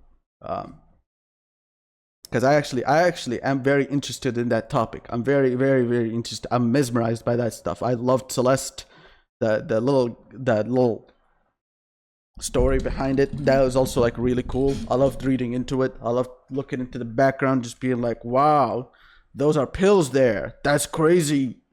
I loved it. I love those stories. I love stories like that. Just human psyche. Horror, mind horror. What is it called? Mental horror? No, psychological horror. I love that stuff. Horrible, dog shit. I'm now in chapter 1 of the game, and the story so far makes no sense. I'm now in chapter 2, and I'm pretty sure that the game just called me gay. I'm now in chapter 3 of the game. The story's still old. Monarch was basically just a swap when you reach mountain, maybe, and a genuinely unusable path in kingdoms. Oh yeah. You couldn't use it in kingdoms, right? Oh no, there are some cosmic enemies to fight. That is very interesting. Huh. I wonder if, like, would it be possible for you to get, like, a generation that's exclusively cosmic? Or is that not a thing? That'd be really funny. Then it might actually make sense. But yeah, and I never really considered swapping loadouts, swapping classes as a strategy because it was so expensive, especially at the end. So that's interesting to bring that up. I actually never really considered that. How high jack off. Nice. Ramos, I think you are a kind and a sincere person, and I love you the way you are. Thanks, man. Here's a 1-week ban for that.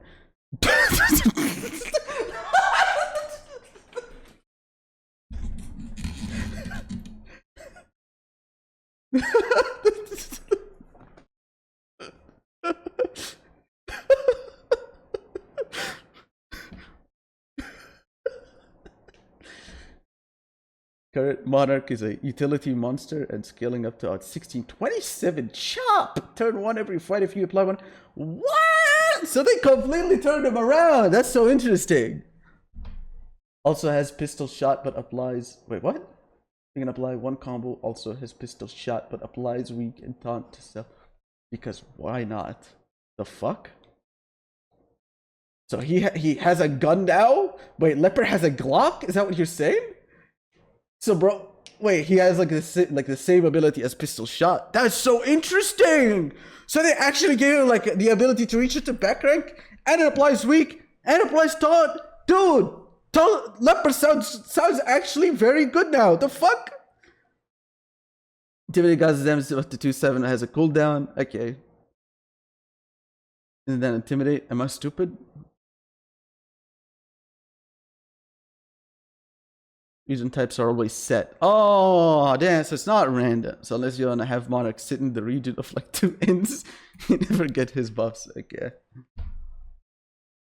Damn, okay. And I assume, I never actually got to find out, but I assume Kingdoms 3, the Crimson Court, those guys are not quote unquote cosmic, right? They're their own type thing. Not that it would matter, because the rework came with that update, right? But still, yeah. Leper also gets a free... What? Got a free action. Generate 2 taunt, 2 block with withstand, or free action generate strength every... What? What? Dude, that sounds crazy. I almost want to check that out. The fuck? Still makes no sense. I'm now in chapter 4. Anyway, the new balloon boss is hard to deal with. I think... In hindsight, maybe it's not that hard to deal with. I think I'm just really bad at grasping the strategy behind it. Dude, speaking of BTD6, did they ever fix the cowboy monkey? Because I remember like the cowboy monkey was like crazy, had like this money-making glitch or something like that. Or not glitch, right? It wasn't a glitch. It was just like a buff that stacked independently on top of everything else. So it was just like extraordinarily OP? Yes? Okay. Yeah, they did fix it. Okay. I'm now in the final chapter of the game. The story makes sense, but doesn't make sense. You get 2 pictures per story drop per campaign mission, and that's all you get for the visuals. And also outside of these story drops, you as the person who caused this mess are never recognized as like the person who caused this mess. There's no like... You don't exist as an independent character outside of the story drops, which I thought was such a missed opportunity. The entire story is told backwards in pieces with only 1 major story bit per mission. There's only 5 missions, and my team keeps fucking each other when I'm trying to get immersed. Fuck! Hello everyone, Hemorrhoids here, back at it again with another happy analysis of the hit game popular amongst the teens, the sequel to one of my favorite turn-based games of all time. You know it already, say it with me, Darkest Dungeon 2. In today's examination, we're gonna check out how the story is told and what it's trying to say. And I'm gonna do that while trying my best to follow my doctor's orders and be as happy as I possibly can to avoid popping another artery. How about an exercise? Just you, me, a severe lack of supervision, and the bitter absence of the $25 I spent on this game. Open up Notepad on your computer. Now, I'm gonna play the entire intro of Darkest Dungeon 1. You know what? Let's humor this. Come on, everybody. Come on, everybody. Open up the Notepad. Open up the notepad. Oh, sorry. Oh man, the Eula. Oh, I don't know if I will survive this. Who is this guy? Are you talking about? Are you talking about him? Are you talking about the yes? Are you talking about him? Vision and the bitter absence of the 20. Talking about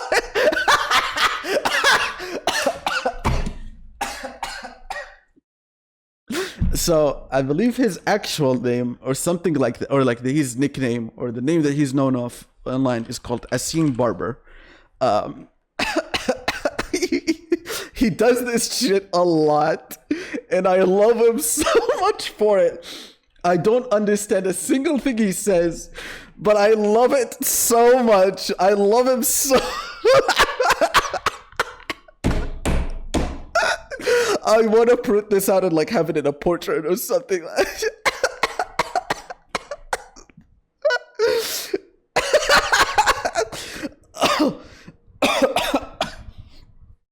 My lungs are dying. I don't think I can keep going to the stream for much longer. Fuck, I'm out of tea as well. Is this one of those bone crunching massage? Yeah, this is one of those like ASMR type of videos.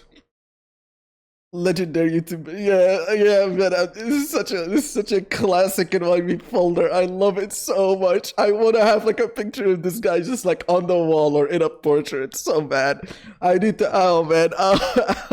I just can't pick. I can't pick. Like, what do I want from this guy? Do I want the picture of him having like a PTSD episode, $5. or do I want this? Do I want this on the wall? I spent on this game. Open up note. Okay, let's do this together. Okay, everybody, go on, notepad.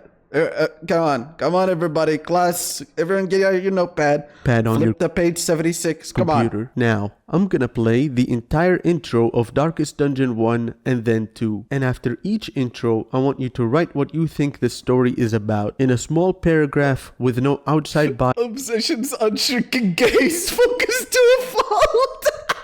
bias or preconceived notion. Just take the intro for what it is. Ready? Here we go. Okay, everybody. Ruin has come to our family.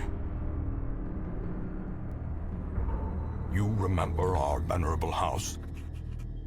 Opulent and imperial, gazing proudly from its stoic perch above the moor.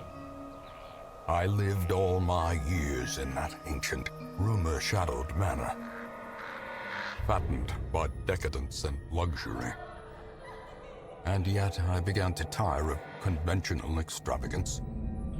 Singular, unsettling tales suggested the mansion itself was a gateway to some fabulous and unnameable power. With relic and ritual, I've bent every effort towards the excavation and recovery of those long-buried secrets, exhausting what remained of our family fortune on swarthy workmen and sturdy shovels.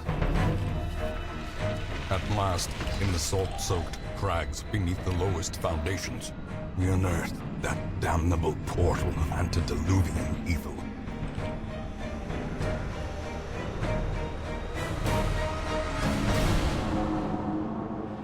Our every step unsettled the ancient earth. But we were in a realm of death and madness.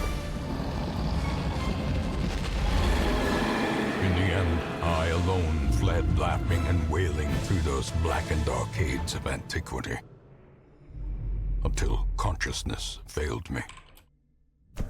You remember our venerable house, opulent and imperial. It is a festering abomination.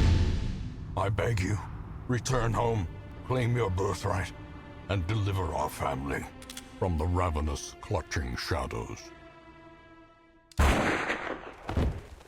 of the darkest dungeon. Now that it's over, write down your thoughts on what you think the story is. Pause the video and continue when you're done. Now, let's watch the intro. Okay. Hold on, I'm finalizing my notes.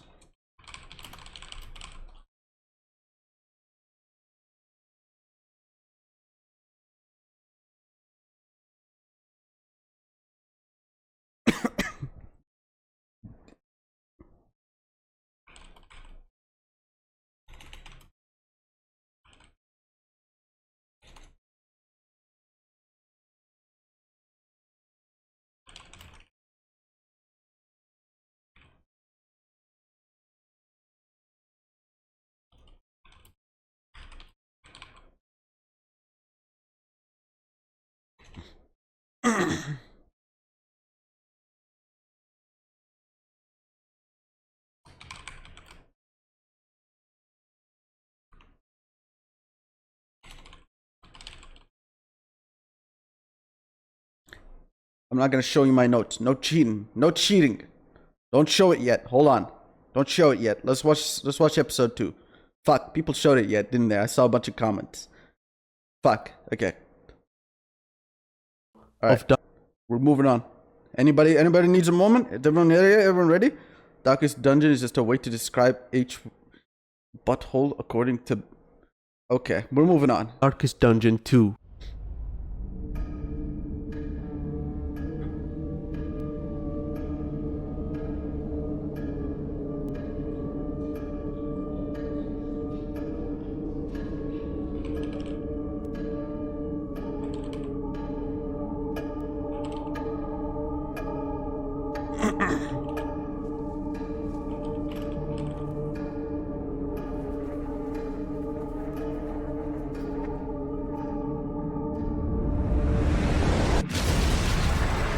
Ruin has found you at last. My protege. My friend. Our calculations were correct. The ephemeral equation is unbalanced. The Earth spins on a strange and terrifying new axis. And everywhere, unbridled consequence. The world is a wasteland of failures past. And yet, you must ride out into it, unafraid.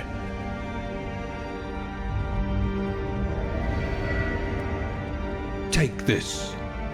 It is hope, the very last of it. It is yours now. You were bold once.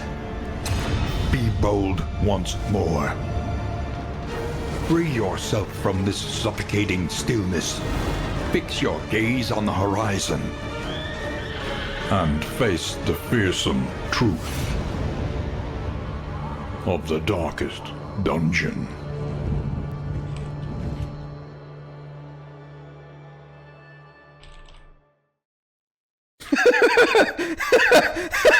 Cool. Now, Okay. once again, write down your thoughts on what you think the story is in another paragraph. Pause the video until you're done. Doorbash is funny as fuck. Yeah, in one of the deleted parts of the video, I had just a Max, massive legend here, just breaks down through the door as I can edit into it. Anyway, okay. I'll show you my notes now. I'll show you my Darkest Dungeon 1 notes first. So, it just deleted it. Very interesting. Oh, okay, there we go. Darkest Dungeon 1. So, the way I understood it is, there was an old man writing a letter to a relative. I recognize it's a relative because he says, ruin has come to our family. So, I assumed that he was talking to, to a family member, but that could just mean his family. That might not necessarily mean your family too. But that's how I interpreted it, at least. Then he gives in retrospect that he was just got bored, and then started series of events that led to a desire of something greater. So he started trying to work to unearth this major project. So he begins a major project to unearth something. Eventually finds it, and within it they found hell, which is like a very kind way of describing whatever the fuck that shit was in the trailer. And then the very exposure to it broke his mind. He was just screaming as he ran away, and just the very exposure destroyed him completely. He eventually made him suicide.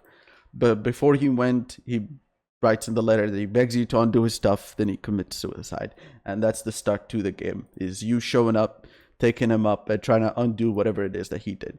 And for Darkest Dungeon 2, there's an important paper. It's clearly like a fucked up environment, and the clock is stuck.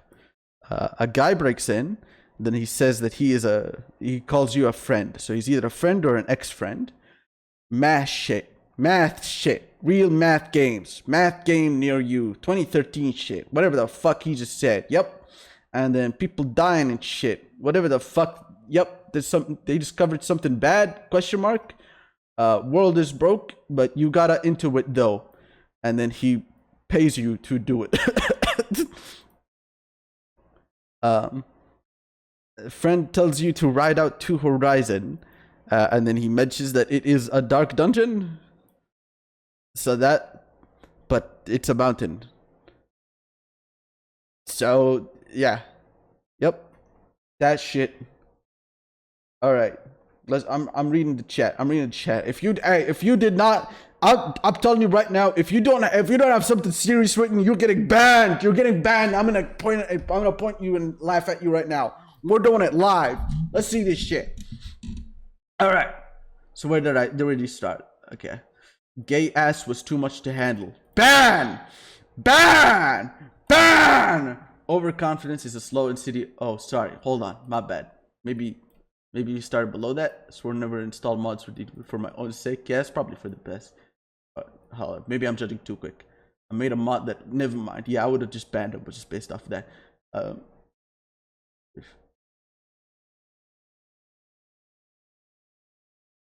Wait a minute. Is this a complaint? What? Fuck. I gotta just stay focused. Okay.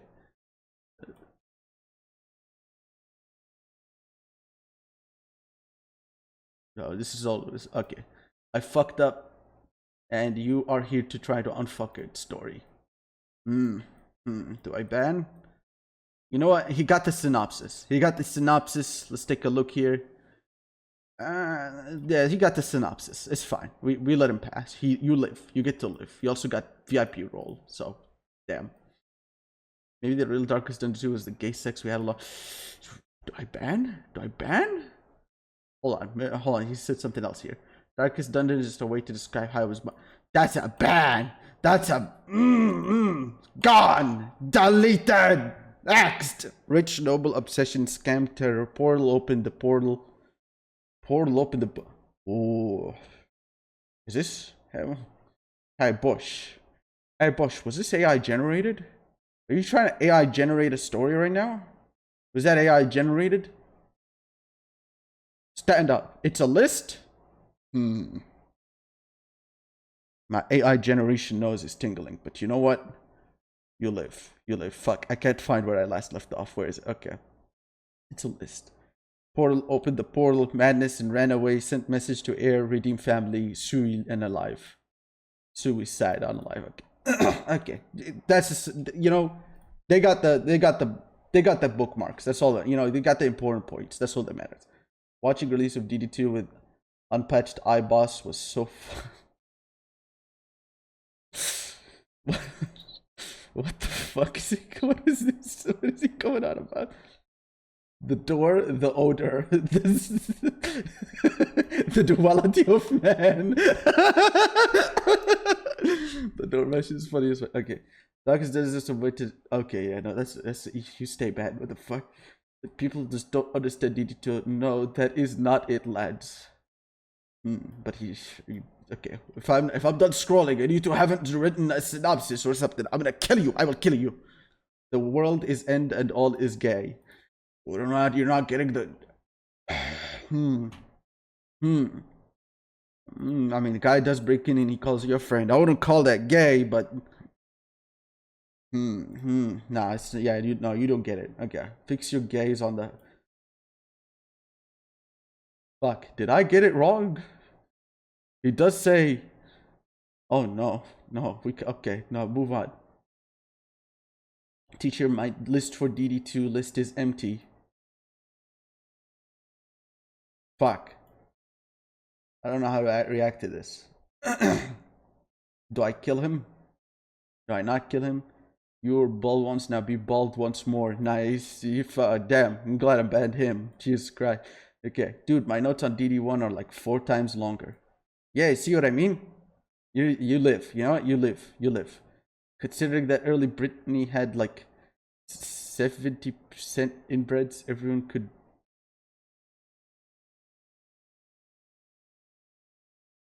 All right, next one. To kill yourself. Let's see. Fuck. Misclick. give you a hope and tell you to cope. List time stop. Somebody once told me Prodigy has fucked up. Somebody once told me Prodigy is fucked up. Access Hope cares Darkest Dungeon mention. Well, I mean, it's about as accurate as it could be, I guess. Okay, Paul. Gideon. Ancestor used to have a great fortune, both financial and social, that he lost. Rumors had it something hid under it, a gateway to ancient power. Ancestor spent everything on excavation and exploration, and in the end he found the gateway, opening it to something horrible. He himself fled and then took his own life, leaving you to clean it up. Then in DD2. Ruin found you, and people are really angry and murder each other, because Earth spins weird and you must venture into the darkest dun. Yeah, it's about as accurate as it'll get. DD1. A guy thought he'd find some nice stuff in his basement, but he found a small piece of Venus. He asked for help and then he killed himself.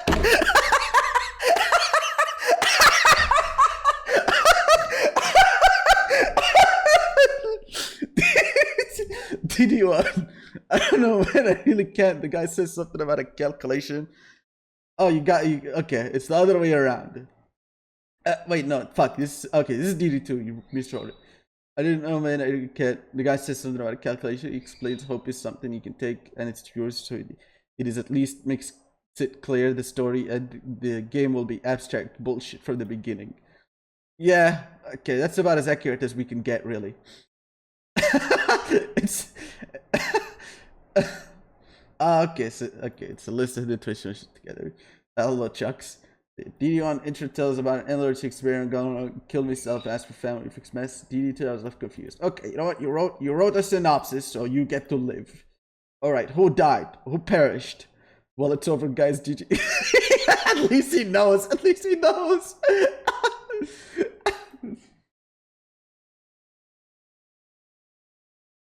Well, actually, every human came from 2 monkeys, so basically everyone is family. I'm gonna unban you so I can ban you again.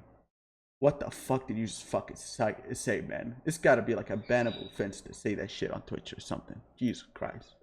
That's fucking crazy. That's crazy, bro. Okay, I'm gonna unban it for now.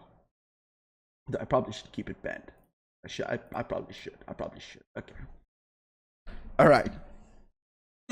As you can see, nobody fucking understands what happened with Darkest Dungeon 2. Even my notes are just like, okay, whatever that says. If the story in DD2 is all Prodigy's head, is all the gay the Prodigy's fantasy? Okay, I might just start banning for real. What the fuck am I reading? It's not late enough in the day for this shit, boys. What the fuck? Yeah, move on. I'm gonna go ahead and guess that you didn't know what to make out of the second one's intro. That's because it's unclear. Ephemeral calculation, strange new axis, a vertically challenged destination. Also, why'd the ding-dang damn door need to be destroyed? Can't the ghoulish apparition use the doorknob like a normal entity, or do 4-dimensional figments of the imagination harbor some sort of spiteful anger? So you can lock the door in the save area, and if he de-aggroes some way or another, he will try to exit the area. But if the door is locked, he can't get out. So he's just stuck in like a Scooby-Doo chase trying to get out. Towards doors. Anyway, I was actually considering to retell the entire story since it's short but revolves around a really cool premise, but I decided not to, because nothing describes it better than the intro. You're being told some exposition with a lot of missing content. I didn't even realize I put the meme in still. I had a very different way I was going to put it. I guess I didn't make it to the final edit. The entire game is like this, and the missing context is partially revealed during chapter 4 and 5. Of course, there's still a lot. I'm actually surprised how different this is than the other section I had that was going to be in here. It was going to be like an actual breakdown of the story and the contents and the way it puts it forward. Damn, so okay, the whole thing didn't make it in, okay. Missing, but it gives you just enough to put enough things together to be able to understand most of the story. And I don't mean this in the Elden Ring or Dark Souls sort of storytelling. You don't unlock things and key information as you go. There's no second-hand accounts or even NPC dialogue to have. The entire story is told in one of 2 places, at the mountain and at the start of the game. That's it. There's no item descriptions, no surrounding detail or environmental storytelling, just exposition with missing context. While the entire game takes... The Prodigy is a completely different character from the previous game. The Prodigy and the Academic are both very separate characters from anything featured in the first game. They do interact with the Ancestor, as was displayed in Chapter 3's intro. Is that... oh fuck, I don't know if I showed it here, but yeah, like a younger version of the Ancestor actually shows up for a moment. And that's supposed to be the Ancestor from Darkest Dungeon 1. The theme Before he went insane. of the game in every aspect, there still yet remains a massive amount of plot holes. It's like putting together a jigsaw puzzle, except that there's still a lot of pieces missing, and the Oh wait, I didn't read the rest of that comment. Maybe if the Prodigy is the caretaker and has PTSD from the previous game, is acting it out as expeditions that lead to fights against the truth. That's why we can see characters from DD1. Usually I would, dislike something that's as that's trying to make up like a lot, or like trying to fill in a lot of blanks. But considering like how little the game tells you, I'll say like go with whatever you want, man. Sorry, I'm not trying to be mean by saying that. I mean, like, never mind. I think I've already been too mean. Whoops. Fuck, my bad. Why the fuck is the door fucked in the house? I don't know, man. It's a high crime rate household or something. Do the monster have a door fetish? Probably. Yeah, I don't get it myself. pieces you have don't fit anywhere, but you still have just enough to be able to make out the overall story. Also, and I shit you not, while the entire game doesn't contain a single dungeon, the game pulls off the classic "it's all in the head" type of story, referring to the human mind as the darkest dungeon at the end of the game. Yeah, they did that. They actually pulled that off. That's in the game. What a fucking cop-out. So that is an interpretation, a very common interpretation seen in the reviews of the game's story, is that it's all in the head, which is a cop-out of like the various things it was kind of trying to put forward. I don't know if I support it. I might be a little too biased because I've seen like a lot of developer interviews and stuff like that. But yeah. I would be okay with DD2 intro if I could understand it after watching the playthrough, and I didn't. It's not like Cruelty Squad where Shizu is the entire game, and the world builds around it, and you slowly creep into that world. DD2 fails at that by being too vague. Remember the bosses in DD1, you would slowly gather the pieces, and the last boss note, you were told, ah man, that guy is evil, and our ancestor did that for shits and giggles.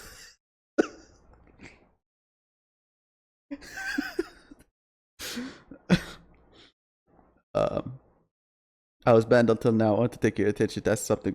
We've redeemed the ban thingy 5 or 6 times today. It was always on 1 and 9. What is up with that, Hermos? What do you expect? And second of all, never in my life was I banned as much as today, but also never in my life have I seen a 3-hour plus Hero stream. Well, I think I banned you for the original duration and because I very frequently just don't do it because I feel bad. But one day I'll disassociate enough to actually let the full duration go through. So you were banned for the original duration that you lost for, I think. And then I unbanned you while I was unbanning everyone else. Enjoy last year was the last guys because he may die soon based on the length of the stream. I really might, man. My voice is dying. I was supposed to do VA later today. It's not happening. My voice is gone. Fuck. Okay. It was always on 1 and 9. So when you get the reroll, you can just you can also get the reroll again. Did you expect it to like go away or VA for what? I will leave it as a surprise. It will be on the Patreon if it comes out. Not later today, but maybe next week. Anyway, yeah. Have fun trying to upload the VOD into the Hermos VODs channel. Hey, fuck you, man. I'm actually gonna do that. I actually will. In fact, the first one is already upload. Oh, wait. No, I didn't press publish, did I? I didn't press publish. Oh, God. That's not good. Uh-oh. Oh, no. Oh, no. No. Oh, it's so... Oh, shit, man! No! They came after me! but it was okay in the other videos. Why is it not okay in the... No! Okay, yeah, no, that it's not. It's gonna take a moment to go up. I will upload it. It will go live. Okay, it will go live. The VOD will go up.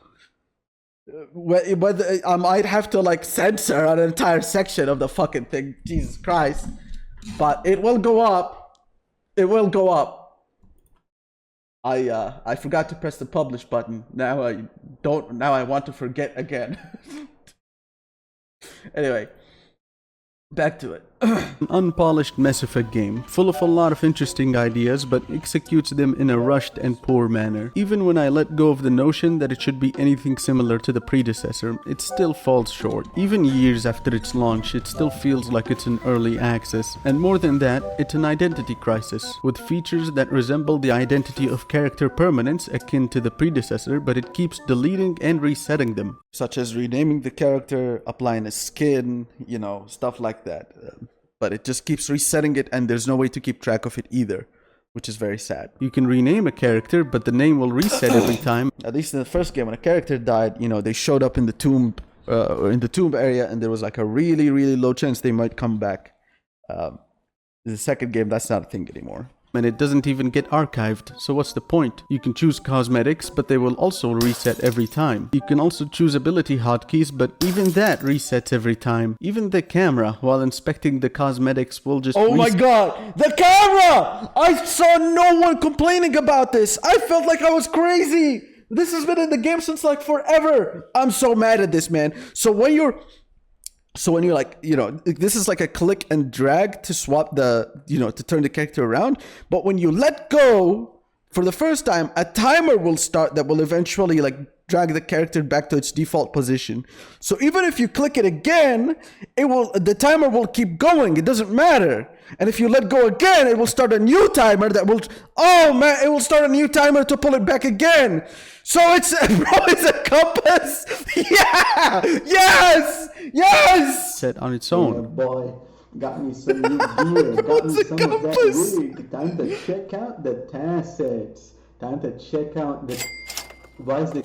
So there was actually a Ocean very man, ocean wave emoji, romantic face emoji, take me by the hand, raised hand emoji, lead me to the land that you understand, celebratory hands in the air emoji, ocean wave emoji, ocean man, ocean wave emoji, romantic face emoji, the voyage, bicycle emoji, to the corner of the Americas emoji, globe is a real trip, AOK hand emoji, ocean wave emoji, ocean man, ocean wave emoji, romantic face emoji, the crust of a tan man, man with turban emoji, imbibed by the sand, thumbs up emoji, soaking up the, nervous sweat emoji, thirst of the land, 100 emoji. That's I'm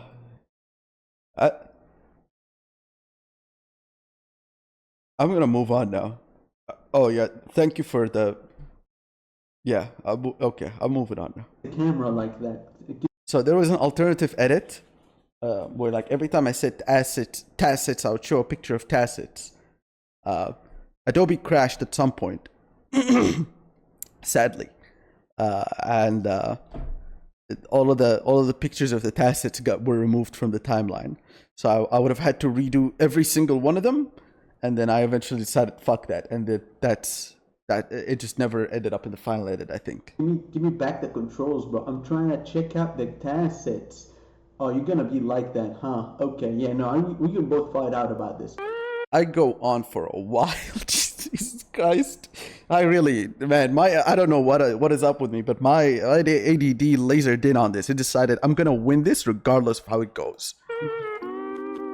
Okay, I don't mind a Beyblade match. Let's go, motherfucker. I'm checking out the tassets. And They made it in. I'm gonna get a good look at them tassets. I'm looking at those tassets. I'm gonna check out the tassets.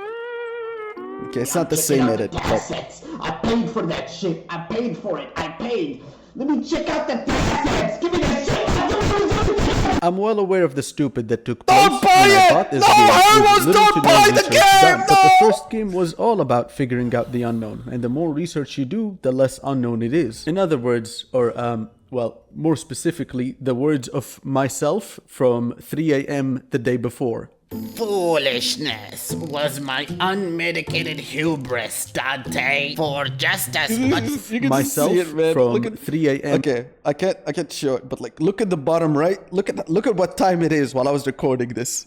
the day before. Foolishness. Look at the was bottom my right. Look at the bottom right. unmitigated hubris, 3 a.m.. Dante. 3 For a.m.. just as much as I loved the core gameplay loop of the first game, unseen it was by me that they would take what countless have loved and turn it into a glorified high fantasy Hot Wheels racetrack.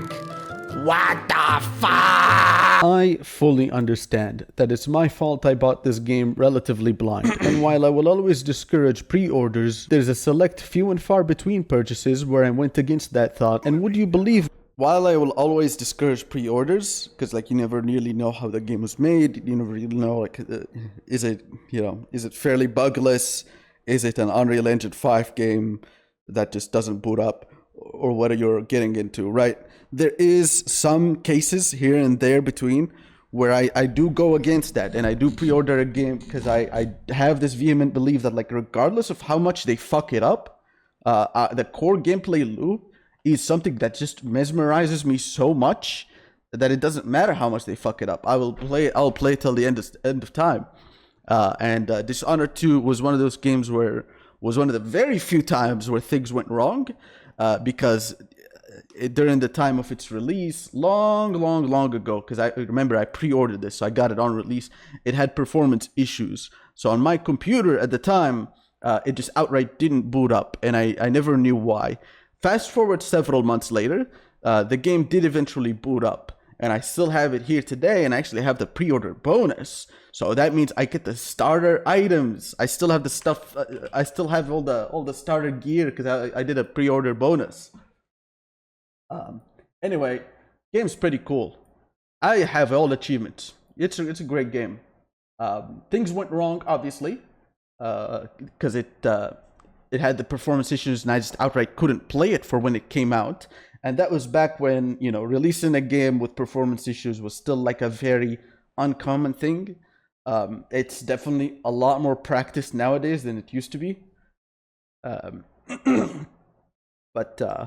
But yeah, that was like the only time before Darkest Dungeon 2 ever where there was even a hiccup. In my time of practicing that, I never had a problem because I knew what I was getting into. Darkest Dungeon 2 is the only game where like the core gameplay loop wasn't even there. So to say that they fucked up would be to say that they were trying to do the same thing again. The same thing is not even there anymore. It's so different.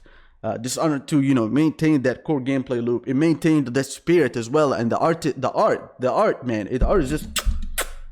The art is so beautiful, man. I was thinking of buying the Dunwell Wales book, but unfortunately, like it's no longer being produced, and having one is very, very, very rare nowadays. So it's a bit of an expensive buy, so it's hard to justify.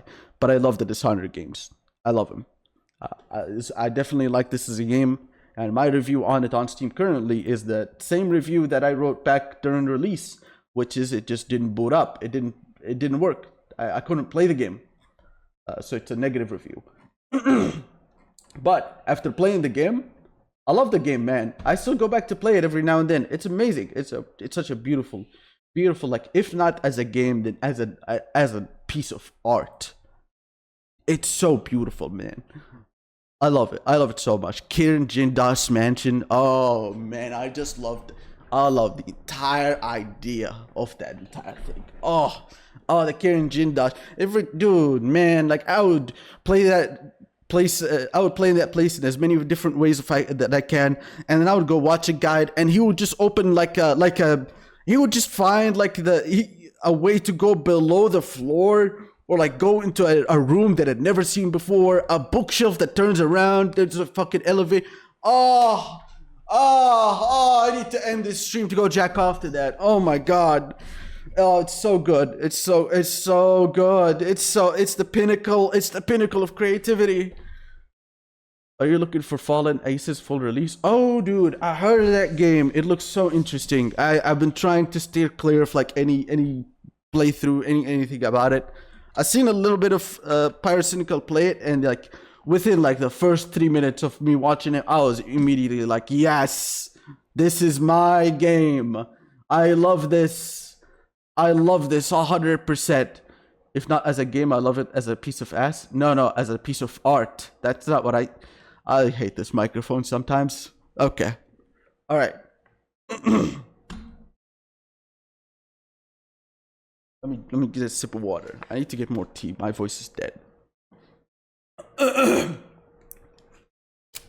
But yes, dude, Fallen Aces. It was also that Mickey Mouse game. What was it called again? It had like the Mickey Mouse art style that was also gonna be like a immersive sim. I don't remember it. Fuck. It also seemed like it was up my alley. Okay. Moving on. Anyway. Me if I said that in my years of practicing The generator! So the generator electrocutes you! I never knew that until that moment! I played this game so many times! And there's still no shit! far between this purchases game! where I went against that man, thought. And would you believe Look at this, he if I gets said electrocuted! that in my Oh my god, I didn't know it does that! I didn't know! I was like, that's so sick! Oh yeah, by the way. Right, this also reminds me. Regarding the performance issues, so there's still performance issues today. While I was trying to record it, I had the game crash a couple times. So it's not a perfect execution performance-wise, unfortunately. But still, oh man, the generator electrocutes! Did it always do that? Or did they patch that in? I don't know. I always thought it was just decoration. It's not! You could just use it. Oh my god! years of practicing this, things only ever went wrong. Yeah, you could see like the only time where things went wrong was just at release. There's still performance issues today. If you go to read the reviews, you'll see people saying it's crashing. But yeah, this is when I had the game. So this is also where my review was. Once before, with Darkest Dungeon 2 being the first regret I ever have. Anyway, the video ends now. I can't wait to play games that are worth my time travel mission! Oh my god, the time travel mission! Okay, I cannot, okay, I'll get dragged away. I gotta focus. Money. I could talk more about Kingdoms, but this is where the video was supposed to end on when I was writing it initially. I don't remember. What was the motive? Why did I end up making part 3? Fuck. Part 4 got deleted. Part 4 got deleted for good reasons. What started part 3 again? honestly, I thought nothing puts it better than this Oh my post by the god! developers, The where a post! central I important wanna punch mechanic the monitor! I wanna punch it! I wanna punch it! the entire game mode was so undiscovered by the people who played it that they put out a post telling people about it rather than putting in an in-game pop-up or tutorial telling you about it. Hatred has dissipated. This is a real comment by me on Discord, by the way. Everyone's perpetually one Darkest Dungeon 2 balancing update away from paternal happiness. Fuck the solar system. And I feel a bit better now. Alright, time to drop this That one was in a friend group server. project and disappear for another month. Thank you for watching. Unsubscribe from the Patreon because the videos take too long to come out. They really do, man. I'm sorry. And report this video But it will probably only get worse. for being about Darkest Dungeon 2. See you next time when I make a review about a game I Yes! actually like the Yes! racism game, or the game that controls the entire Yes! economy of Venezuela. Bye-bye. Dude, I hit cooking level 898 in that clip. Look at how far I am in the game. I'm so far in it. Dude, I'm nearly there at max. No, I'm not. I gotta do Slayer. I also didn't renew my membership. I did an annual membership and it expired and I never renewed. I might renew soon though.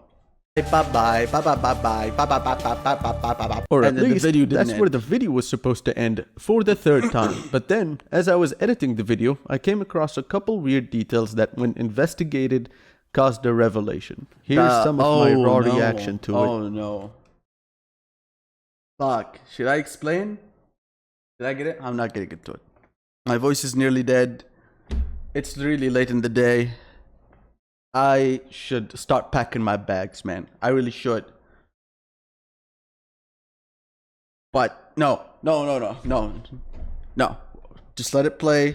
Once we reach part 3, I'll end the video. We can leave that for the next stream. See you later, Miko. Did I see that right? Miko, fuck. That's your name. There. Miko. Look at that. Don't get into it, Turbos. Just let it ride. Let it end. Oh, fucking Christ. It does it. No. Just let it end. Let the stream end. The wicked token. That's supposed to... I cannot reduce damage by 50%. Let it end. Doesn't actually consistently do that? Let it end. Let's let it end, Hermos. Just let it... Hermos! Press the big red button. Just let the stream end. Let the stream end. Don't get into it. Whatever, I'm moving on. That's the fuck... Let it through. Peace. Just let it happen. It went through again. Don't. What? Just let it happen. I got 85% resistance. How the fuck is it going through? It turns out that that's because it ignores resistance, and nowhere in the game is that information available whatsoever. This isn't the first case like this. It's simply one of the few that I actually investigated. Hey, you guys want to be enraged? Follow my mouse, right? You see where the mouse is? If you look here on the left, you will notice that this menu is not actually covering the entire left side of the screen. There's a little bit that's not covered. I want this game to go up in a fire thoroughly, which then prompts the question, if the game is this neglectful with the basic information that it should be putting forward clearly, how far does the rabbit hole go? Do I get into... No. Just let it end, man. Let it end. Hello everyone, Future Homos here. Too many hours of research later, at the end of my rope, I walked in so biased in favor of this game, but the game wasn't only not a sequel, but it wasn't even good on its own foot. And I tried so hard to avoid being extremely subjective about the game, with the reviewer in me even dividing the video into two parts initially, because I knew I couldn't stop myself from critiquing it mid-sentence unless I did so, with the first part explaining the game and the second part being my criticism. But you know, now, after all my research, I reject this notion altogether. Fun little fact there. Okay, I'm not getting into it. With the first part explaining the game, fun fact there. in me even dividing the video into two parts initially. So you see in this guy on Sajid, I only have 2 abilities selected. That's because I forgot to put the rest back on. I was hoping for a positive relationship, and it used to be random, but now I believe they changed it so that it specifically targets the abilities that you have selected. So I selected these 2 abilities because I wanted these 2 abilities to get the positive relationship, and you can actually manipulate it that way. But I forgot to put the rest of the abilities back on after I left the inn. Because I knew I couldn't stop myself from critiquing it. That's why I only have 2 abilities there. Mid-sentence unless I did so, with the first part explaining the game and the second part being my criticism. But you know, now, after all my research, I reject this notion altogether. I'm right. I'm damn right. Yep. And I will prove it too. I could of course sit here, explain the thousands of problems of the game, explain what I found, what's slapping, what's cracking, but you know what? I'm gonna be real, I'm gonna be honest. I can't do it anymore. And even if I could, what's the point? Because I've already said enough. I hate. Oh, Bowser can't keep it in again, boys. I'm transforming. I fucking hate this game. I got 2 sides in me, man. Fuck. Fuck. I'm not getting it. We're moving on. Okay. My voice is nearly dead. And I need to do some stuff. And it's pretty late. 3-hour stream, man. 3 hour. Nearly 4-hour stream. Thank you all so much for tuning in. Genuinely. It's so nice to see so many people talking. It's more than I can keep up with. Genuinely. Starting soon? No, it's ending soon. Stream ending soon. Text. Oh. That's not accurate. The fuck? Oh, whatever. Thank you all. Oh, what does that say? Oh. Arting Su. That's pretty good. Man. What a day. Would you Rimworld? Maybe one day. But I got too many things on the list already. I gotta do against the storm, man. I gotta press this big red button. I gotta press this big red button. Pressing the big red button. I'm feeling better. All right. Thank you all so much for tuning in. What a lengthy stream. Nuke Venezuela. I couldn't have said it better myself. Okay. Thank you all very much for tuning in. My voice is gone, so no funny before we leave. All I have to say is nuke Venezuela. Thank you all. Goodbye. All right, see you later.